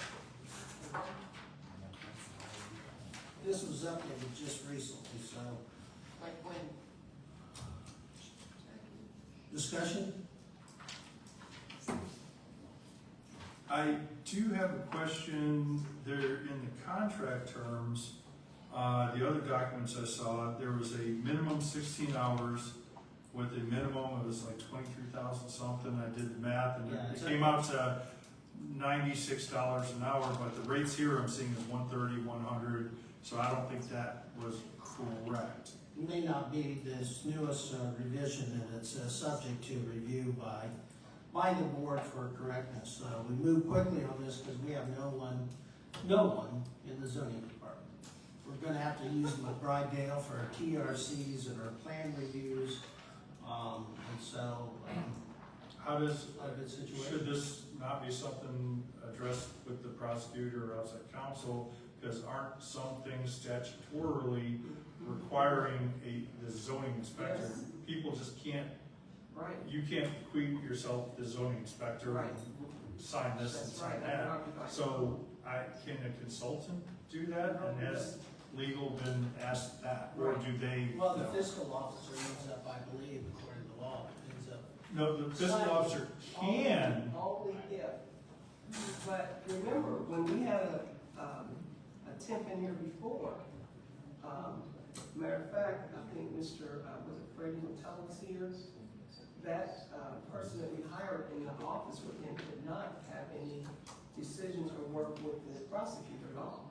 So. Yes, it had to be the designated. Right. Right, Yes. in the absence of that. Right, and then after that, that's when your fiscal officer can come in. But they're only here to sign documents. Well, my concern is we don't want somebody just rubber stamping, signing documents that doesn't know. And my thing is, I'm so concerned about the employees getting paid timely, so I That has nothing to do with this. well, of not doing That your has nothing to duties. do with this. So I would not, Quit litigating the past. no, but I would say I would not be for the fiscal officer having anything to do with the zoning. But have you, again, do they know what their abilities are, or, and I was a little concerned that we got notice that, again, it's for medical reasons, the leave of absence, but that was noticed before October, that it's gonna be out 30 days, and nothing seems to be asked, figured out, done, planned. You talked about Mr. Evans. Exactly right, that's why we brought it to the board, Mr. But you don't know who's gonna set, because statutorily, the zoning inspector has to, so that's what I'm saying. We haven't had a chance. What do you mean, it's been over a week? Well, Mr. Evans, you contribute nothing. No, you won't You let don't me. bring solutions, that's not true. Remember when you moored the roof repair? I got that done in a week. That's not true. Contribute profit. Did I? That story is not true. What's the pleasure of the board? How do you want to proceed with this? Don't say we have to make a decision tonight, because this information just came in quickly as well, but I at least want to bring it before the board. And I think we had a discussion before, that we were gonna look into this, through Morpsey, so it's not a surprise to We me. have another meeting on the 21st, and if we have to have a special meeting, and if we have to ask some of these additional questions, then that's what we need to do. So until then, we're just not gonna have a zoning, I mean, What's your solution, Mr. Evans? So- You gonna come in and do zoning and at least review the application so we can decide? Are you But gonna the- come in the- and work and process permits? the Are you question, gonna come into you won't this even office? let me deal with the agenda You're gonna come and into this creating office? stuff. Are you gonna come in and do some work in the office and work What do with you mean, I staff? do plenty of work, But do you please. do it in the office with staff in coordination? Yes or no? Do you need to be Yes here? or no? This isn't the 1990s, You Mr. don't get it. Burkholder. You don't get it. You're not gonna No, work. but with it's us. legal authority, who's gonna, if someone brings in a permit, I agree. or if someone's gonna, you know, the JBW, the attorney saying, well, the zoning inspector, which I disagree, can approve it, well, who's gonna do what? And again, we've had time in this Morpsey thing, I thought we dealt with that in June, was it? We brought it to the board. Yeah, in like June, and So it's not a nothing. surprise, so. That's not true. Yeah, we brought it up just recently, but it wasn't back in June. Well, then I'll move to table. Is there a second? I'll second. Okay, roll call, please. Mr. Evans? Yes. Mr. Burkholder? Yes? Ms. McKee? Yes, and just so you know, I believe Mr. Walker's caught up on everything before he took off. Well, we're getting questions every day, pre-construction, Wrong permit fees being issued, Mr. no Evans, refunds. I'm tired of your criticism. You do nothing to bring positive change, and you do not. Zoning's not enforced. You get on Glaring Facebook, lights. you get on Facebook, and all you ever do is continue to bash and litigate. Buffering's still not addressed. Well, let me tell you something, Mr. Evans, you're the guy that said we don't need to update the zoning resolution, and that has. No, we need to and that has enforce, to just do like the with dangerous intersection that's been ignored for 2 years, that a young mother and a child There you were go T-boned again. and injured. There you go again, litigating, so roll call, did we get the roll call on the table? The table? We did not. Roll call. Mr. Evans? Yes. Mr. Burkholder? Yes, Ms. McKee? Yes. and I will make a motion to approve the president of the board to sign the Ohio Department of Natural Resources agreement, which you had in your packet. I did go to outside counsel with that because of the timeliness of that. They said it's pretty standard. I was advised by Bricker Gray to bring that back to the board since the amount is $147,000 plus that fee. This is needed in order to continue to move forward the High Point project. And what we had to wait for was that historical review by the Ohio Historical Preservation Office, and we got a clear bill of health on that. And then as a result, Teresa Goodridge with the Ohio Department of Natural Resources sent me the other papers. I wanted to make sure that I had the authority and I had to cut, so I decided to be safe and come back to the board, even though I'm the project manager. And so we get that done and we'll get that paperwork submitted. And I talked to the consultants and we're getting ready to go to bid on High Point Park. And I also want to correct some things that have been falsely said out on Facebook. First of all, that Licking Park District, that is a grant. Says right in the paperwork it's a grant. Can't be transferred, can't be put on the new park. And the new park's not even ready anyway. But it can't be transferred, and that's false information that's being put out there. And if you kill that High Point project, you're basically forfeiting $489,000. $489,000. Well, I would like to disagree on that because you can't count the NCA money that was diverted to this, that was meant for the new park. You're not gonna lose that. That's money that's now not gonna be put to the new park. That the estimate is $17 to $75+ million. And we just got $4 million towards the new park, This right? is my time. Why is that? When you were negotiating it early on, what was it, 900 and $1 million? And I brought up the others comparable and now it's four, and that's not correct, Mr. and Evans. for future ones, it was gonna be 1.2 million. Future pipelines are 4 million. So what about this Thank you. ODNR? No, you were talking about the grant money of losing 400,000, the money that was diverted from the NCA to this park, away from the new park. That's not lost. That could be reallocated back to what it was, and it hasn't even been spent yet. That was not. This is my time, Mr. Burkholder. You sat and talked way more than 2 minutes, correcting things. There is a concern about spending over $644,000 ripping out a path that just needs repair. The park's usable. I hear the thing about, well, we're improving it for ADA compliance. When you're putting steps on the one side, I don't know how that improves ADA compliance.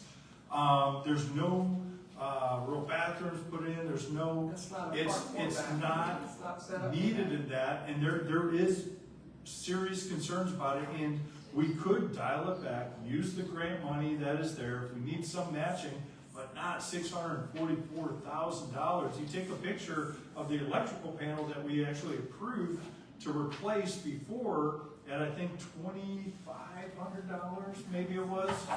Well, what about the other $642,500?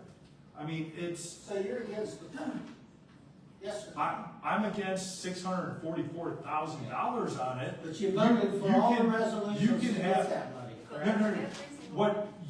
What we started out doing is it was supposed to be an improvement, a little playground, a little what people wanted, but you took control of it. You didn't bring it to us until you brought it and said construction plans are needed in 30 days. We can't change it. I'll take a roll call with that. Yeah, I just want the residents to envision. Etna does not have a downtown like some of your cities or your townships. Pipe Street is going to be our new corridor. You're going to see nice curb gutter lighting, it's going to beautification, and it's going to tie into the High Point project behind Speedway. Not only that, the park would be an addition to that area. We need an upgraded park. It's not a park, Mr. Evans, for bathrooms, you ask for grills. It's not that kind of a park. It's just a park really for this community, for people can get off the highway, they can take a walk around the park, they can walk their dog if you live in the community, but that's the kind of park it is. It needs an upgrade. Which they can do No, now. Mr. Evans, we're trying to make a nice area for our Etna Township, and that's a part of it, that park. That's all we're trying to do. I know you disagree, but that's fine. That would be like if you're going to Roll repaint your call, kitchen, please. ripping out the drywall. Roll call, please. Mr. Evans? Yes. Mr. Burkholder? Yes? Ms. McKee? Yes. Thank you.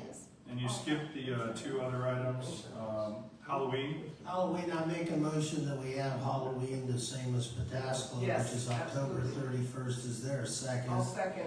Okay, roll call, Well, please. it's not discussion. Oh, you gonna argue about this too? No, I'm not going to argue. I just want to clarify that the reason that this is needed is because this board and past boards have gone back and forth to Warpsy, which would be Thursday, like Violet Township does, or a task limit that does it on the 31st regardless. So there's confusion, and I tried to bring it up last time, I wouldn't address it. So again, even the simplest things you don't let be on the agenda. So now, like I said, people are you think it's funny that people don't even know when Halloween is supposed to be scheduled, and they don't even know Pike Street's going on, that live on the street. Roll call, please. This is, You can't continue to talk this is about what all I your mean. past grievances. Roll call, But please. you keep doing them. Roll call. Mr. Evans? Yes. Okay. Mr. Burkholder? Yes. Fine, Mr. Evans. What time is it? 30 day, 30, what's the minute? We don't even know. It's 6 to 8. 6 to 8, great. Ms. McKee? Yes. Isn't it good to be consistent and transparent to the public? What else you want, Mr. Evans? Well, the minutes. Ohio Revised Code requires us to have timely minutes, and even when we had staff, I caught us back up, then we got behind again. Again, minutes aren't even correct. We had the problem before where there was 5-0 votes that were given as drafts, and nobody else caught it. I did. Even the creator of it didn't catch it. These are serious issues, missing motions, missing votes, and all that, but it needs to be done. So what is the plan? Are we just gonna ignore it until we magically have staff that you don't wanna get until the new board or until the election? Why don't we use the same transcription service and get it done? But what we need to do is, because those February 20th, 24 minutes, those were part of those I caught up. They were done, they were in where you could just copy paste. They weren't correct when they were put in the book and on the website, were even signed by Mr. Burkholder. So my question is, are we gonna have the transcription service catch us up again? No. So we're just gonna ignore our requirement and sorry you guys don't get minutes. Note to that also. The fiscal officer is working diligently with our new staff member, Christina Giese, and they are working diligently on those to get those caught up. So when are we gonna be caught up? So a part-time person can catch us up on all that and do all the duties that we have. That doesn't seem like it's gonna happen. Well, that's fine. I know you lack confidence in anybody. No, it's not, it's overburdening. Our full-time person was overburdened, and that's when I tried to get secretarial help numerous times, including back in March, and you refused. Not true. We need, like, that takes, You got 30 seconds. You got 30 seconds. you were so dismissive of our legal requirements. That's why we had the public records lawsuit, and our prosecutor withdrew because you couldn't even handle the case with him. You refused to respond. I even copied you in my response saying, I don't think he's responded, I don't think he's responding, and you still didn't respond. That's the problem with almost every vendor attorney that I hear from, that there's a lack of follow-through and response, Mr. Burkholder. And I've tried to fix that time and time again, and you just refuse. How do you fix that? How do you fix that? Yeah. Not have you address it because you don't follow through or communicate with anybody or anything. All I'm gonna say to the public is that's totally false. Why did the prosecutor withdraw? TID, and the only other thing I'm gonna say, if you evidence by this agenda here tonight, the number of things that did get passed and did get done, despite all the negativity. Which we could That's have the years number. ago. Well, sure you could, but you've been here 4 years. What did you And I've been blocked. Do you want me to share the text messages of you complaining about Johnson and McKee blocking everything? Do you have anything on the minutes, I haven't changed, do you you have have. anything on the minutes, Ms. McKee? How about you, fiscal officer, since you've been working? They're just same I think old, it's same like old. one behind. Maybe two. We reached out to Diligent a We reached couple out. times, we've sent emails, I've called personally and not received a response from Diligent with regard to training or any kind of help. So we've just put it aside and everything's being done on Microsoft Word at this time. and we are now through towards the end of August, and we're caught up through September. I'm about working my way backwards. I'm into August 25th, the second meeting on the same day of August 25th, I'm on that day. And that township should be caught up at that point, I believe. I might be -1 meeting, but I do believe we will be caught up at that So- point. It does not include the zoning commission, it does not include the BZA, nor does it include the. Well, that's what I'm talking about. We have a duty for all, but, and here again, if we have those, why aren't the drafts being shared? It's the same thing that happened before. We're doing that, and then all of a sudden you get 4 drafts the night before the meeting. And that, as you do them, it should go out to all to check, because errors do happen. It should go out to the public, because maybe they were misquoted or whatever. But as far as the diligence stuff, they've been very responsive to me. They've been the training, I've sent out the emails, there's online personal training, you just go on yourself. There was a claim by our zoning commission chair that was never provided. I forwarded that email that was sent quite a while ago. I just don't understand. But I consider you the lucky one, because I have not had any success with this. However, we ran into quite a few glitches with the system. The internet is very slow here as well. We've had some issues with that. There's been a lot to learn through this whole system, and Jackie and I have worked diligently to get the system set up so that I have user-friendly service. I am very, I'm technologically Proficient. knowledgeable. I'm capable of doing the job, and I'm good at it. And I assure you that we will be caught up and do the best that we can. Thank you. That's not my experience with it, nor other entities. So. We're going on to the fiscal. Yes. All I have is purchase orders and thank you checks. So, and you should have gotten the purchase orders in there. Yes, copies of the checks. that's right. So we spent like $109,000 last 2 weeks, and we have purchase orders for the truck and the dump truck parts and Miranda's is in there, and We have one for, Morrissey, and but we're gonna hold that one, correct? Yeah. we can. Well, you can approve it. That's not approval for spending, that's just a No, I purchase. understand, so if You you can feel approve it. comfortable, I'm just bringing it up, so is there a motion to approve the purchase order list? Is there a Oh, motion? yeah, I'll make a motion. Is there a second? I'll second. Further comment or discussion? Yeah, my question is still, purchase orders are supposed to be pre-purchased, but we have the credit card charges on here, which are post-purchase. How is that, or are you just doing down and that is for each one? No, I'll get better at that. Yeah, that's a good question. Because again, purchase orders are, the fiscal officer stating there is monies to make that expenditure, and then that expenditure can be done. Yeah, But but I don't know how much Mr. Copley's gonna use for parts, or how much he's gonna use for whatever. that's where you have purchase order, because you're allocating the different expenses. So if Mr. Copley has typically, and this was said before with the oil or the diesel purchases and all that stuff that are known, you pre-approve that and you do purchase orders from that.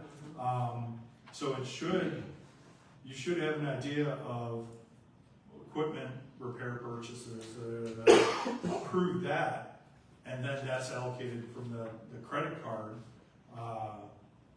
Again, these seem like every time it's a then and now, because you're saying there's no purchase order and now we're gonna do it after the fact. You're getting a statement, 30 days later? So I don't think it's proper accounting Any to further do it this discussion way. on this? Roll call, please. Mr. Evans? Yes. Mr. Burkholder? Yes. Ms. McKee? Yes. Motion That's gonna passes. be- Is there a motion to ratify the payment of the bills as shown on the payment listing?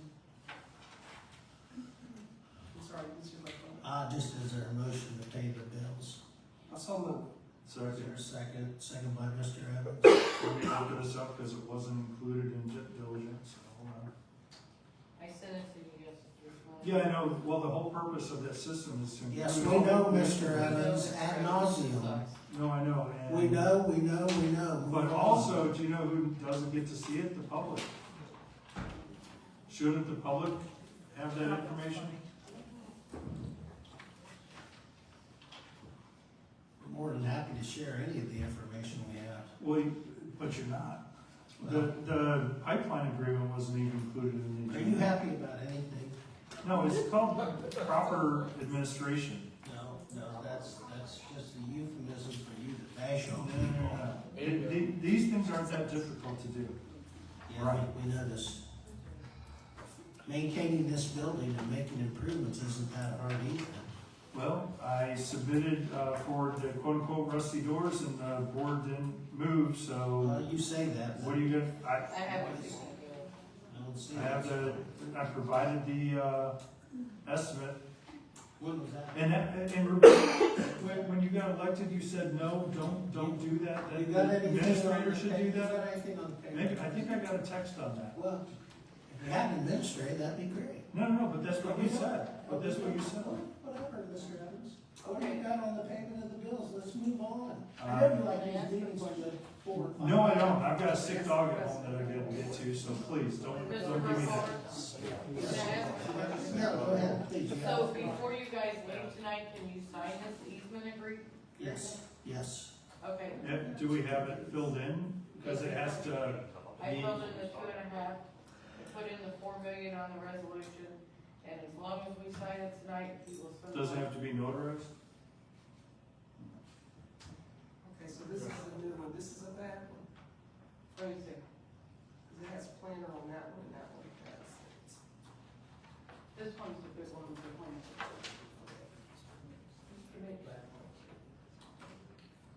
And I still question, Ice Miller, 7198 for the legal fees. Yeah. I mean, $590 an hour. I mean, Correct. we talked about that before. Are we ever gonna address that? I sent the bill to, Brian Davis, so hopefully he'll write us a check. No, I'm talking about just because Mr. Davis is president of the board, says that, well, that's your attorney, so you guys are in control of it, but it's not our attorney, it's your attorney, we're just reimbursing. Right. I really think No, that, that attorney's hired by the board, and we have the authority to change that attorney. well, I think we should. Don't because- start politicizing No, it and change I am it. not, I've been Oh, talking no. about this forever, and I keep Anyone- seeing these bills that are eating into the funds that were meant for the new park, Correct. and it goes through pretty quick, and most firms, like our employment attorney, they have a partner, and then they have associates, and that, so the associates do the grunt work of that, this attorney's doing everything, he's acting as a secretary. Roll he's call acting- on the Yeah, we payment don't of want the to. bills. Well, Mr. Evans, you campaign on it every time. It's not campaign, it's, Roll call, please. What's Mr. right? Evans, yes. Mr. Burkholder, Yes. and Ms. McKee. Yes. Motion passes. Right is right, wrong is wrong. Whatever, Mr. Evans.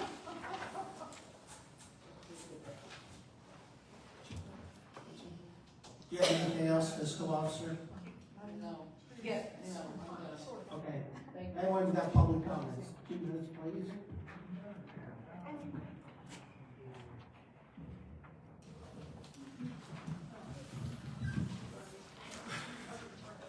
You're the opening act. Go ahead. Hi, Tia Rader, 9305, Smart Just a suggestion, most state offices hire people, you advertise for a month, you get the applications, you have a team of 3 to go through the applications, they give their recommendations of who to interview, and then after that, you hire the person, but you hire them on a 90-day probationary period. Because that way, you don't have to pay people huge amount of sums of money because they quit. They can quit on their own and you're off the hook. If they go past the 90-day thing, then you have something to worry about. It's just common sense. The other thing is, if we're gonna be precise about High Point Park, High Point Park almost cost $76,000 because you paid almost 100,000 for the design. So it's not misinformation, because everybody has their little piece of what should be going in, but when it comes to paying, it's gonna be that amount. You guys got to check the night that the presentation was done. So, advertise for a month. It would be nice for you to advertise, and they don't have newspapers anymore, but you know, the Newark Advocate was here. I'm sure they could do something like that. Indeed is not really a good place to get employees, but there's other places. And word of mouth. Talk to people. Get them to do it. And I think you have a set. Thank you.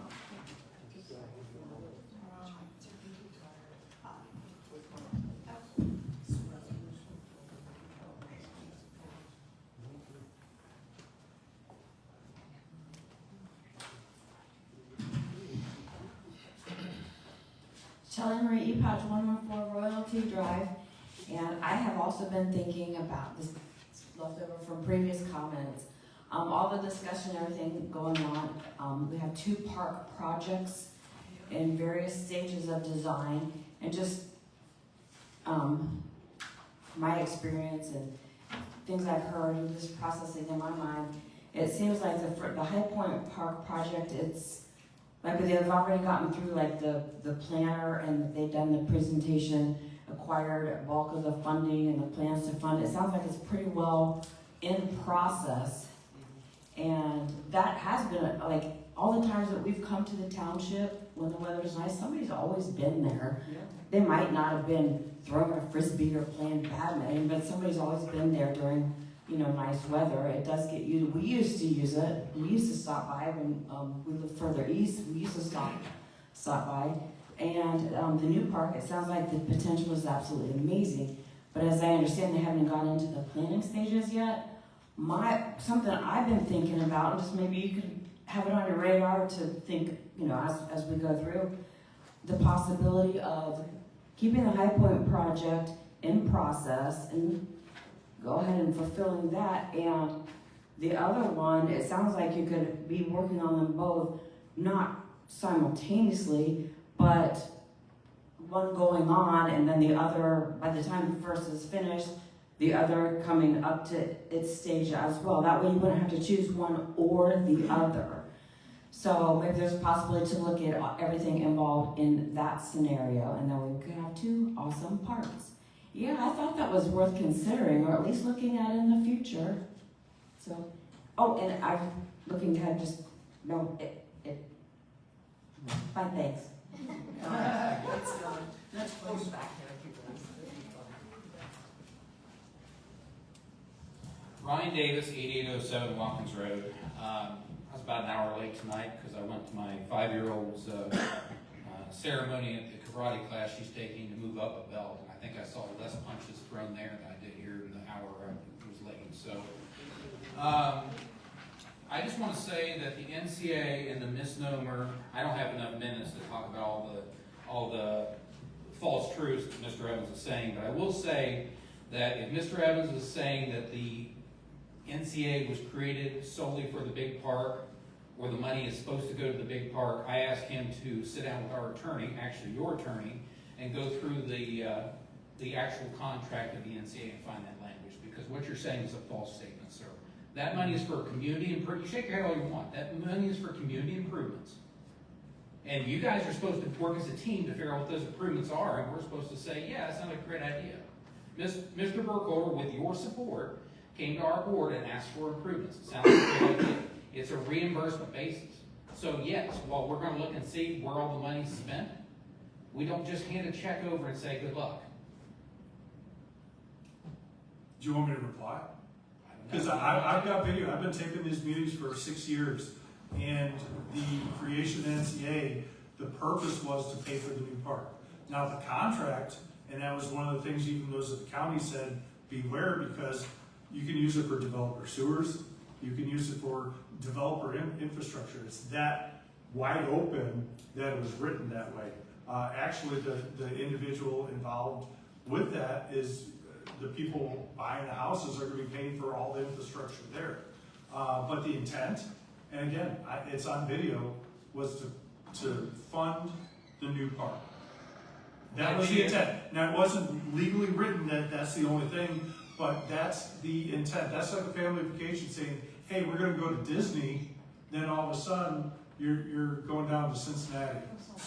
Well, thank you, Mr. Evans, for acknowledging that it is not in the contract that the money is solely for the large parks. So please quit saying that on Facebook and in meetings. Thank you. Thank you. But it's on video that the intent was that. Who's next? And that's what I've said. Who's next? Anyone else?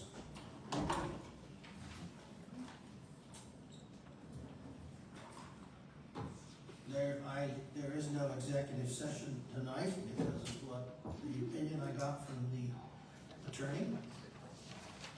And you're gonna share that with the board, because you're supposed to be sharing attorney communications with the board. That was verbal, and I cannot share it in the public because it be an employment violation possibly. But what you So, can do is with the attorney, any communication with the attorneys, you're supposed to copy the other trustees, which you do not. where did you You get? copy the final, thing and say, hey, this. It's about being transparent. It's about protecting working. the rights of employees too, Mr. Evans, which you apparently had no concern. No, That's all I'm gonna say. I'm doing it the right way. no. That's why I consult. Well, you can argue all you want. That's why you put the You entire can browbeat me, paragraph you of can public browbeat me official all, and, you always say that every time. because you continue And to I do have it. it right underneath as well. Announcements and trustee comments. Next trustee meeting, October 21st, unless we have to have a special meeting, given the workload we have at the Township Future Land Use Plan Workshop, October 9th, at 6 p.m. here at Town Hall. And the BZA variance hearing is October 22nd, 2025. Is there, Ms. McKee, do you have anything?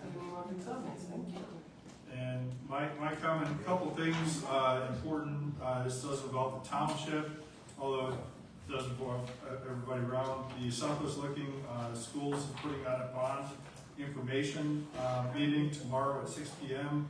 at Watkins Intermediate. So if anybody has questions on that, still I'm a big proponent of no abatements, no TIFs, diverting all those funds away from the schools. Again, a week before I came in office, millions of dollars was diverted.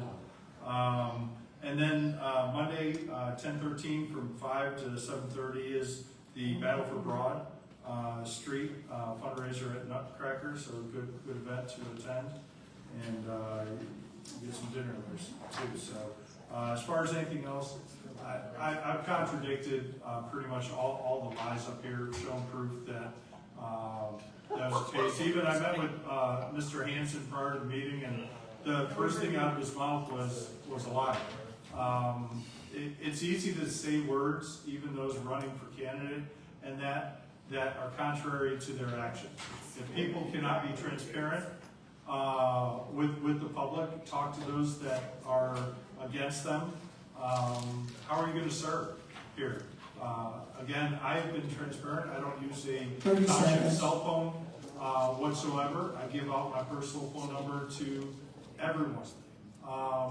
That's the way it should be, speaking to the people. But when people come up here and make false claim after false claim, it's a little tiring, especially when those members are on our boards and other appointees that simply do not know what's going on or what the process or what the history or even our zoning. It's a real shame. Thank you for not adjourning in the middle of it. So maybe I can stop talking during public comments. So If it keeps up. You're done. Excuse me, before you three leave, come up here and sign this agreement so she can notarize. I move to adjourn. Is there a second? Second. Roll call. Mr. Evans? Yes. Mr. Burkholder? Yes. Ms. McKee? Yes. Stand adjourned. Thank you for coming. This is yours. They, I got that stuff for you.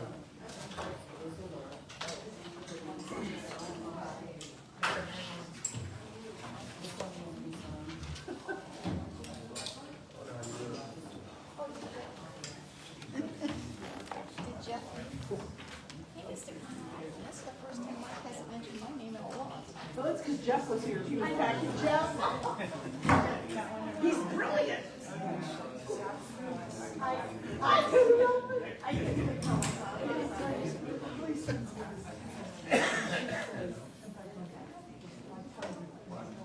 Adrian, how are you? Did you just say hello? I gotta show you.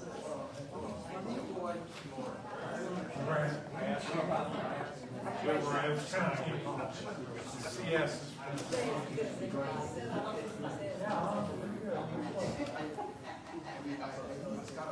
That's what I was checking to make sure.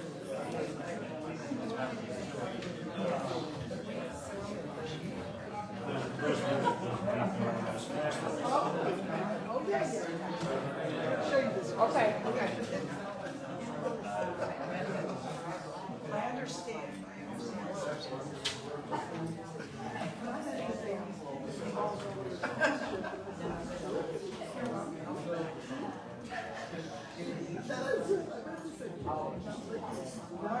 Yes, she did.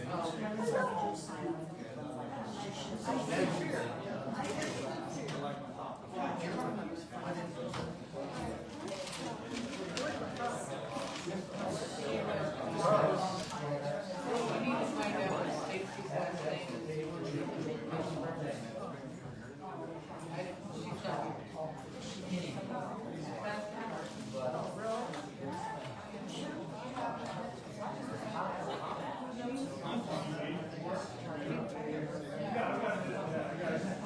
I didn't know.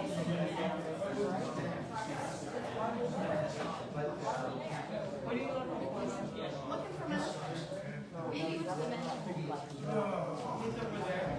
You're 30, that makes too much sense. Your hiring process makes too much sense.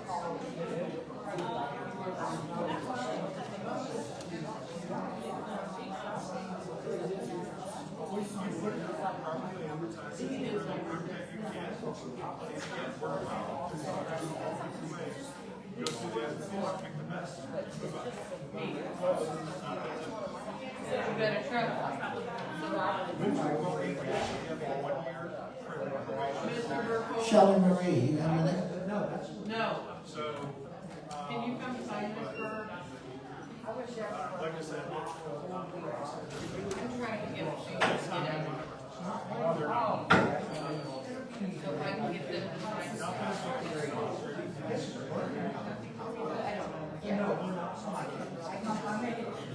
That's fine.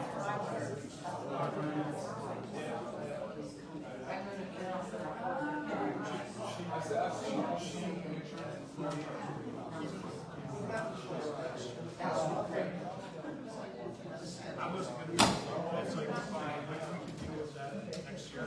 Finishes. Jeff.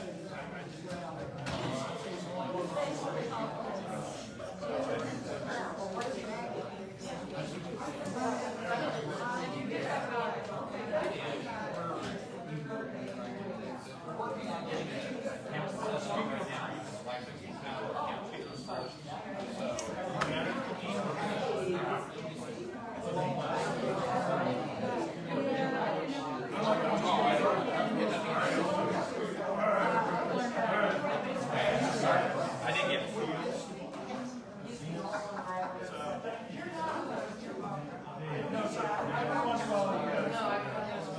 No, I appreciate it.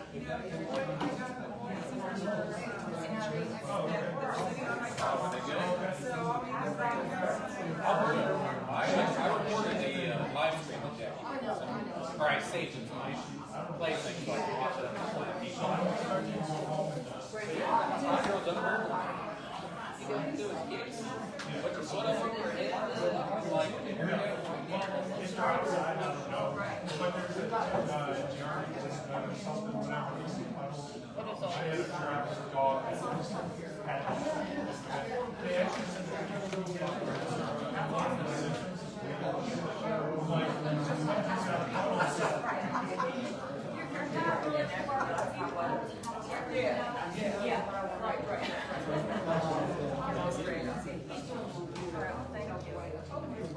I'll call her in. Oh, I know they can talk.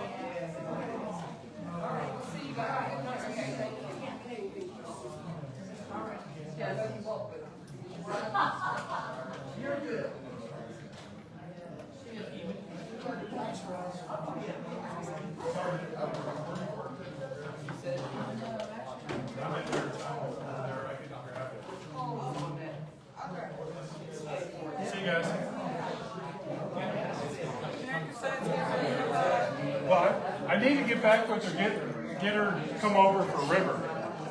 She will.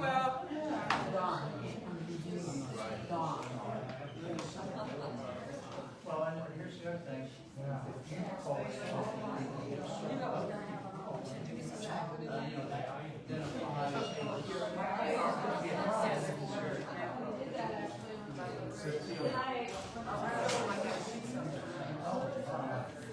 Hey, I'm glad we got in and out.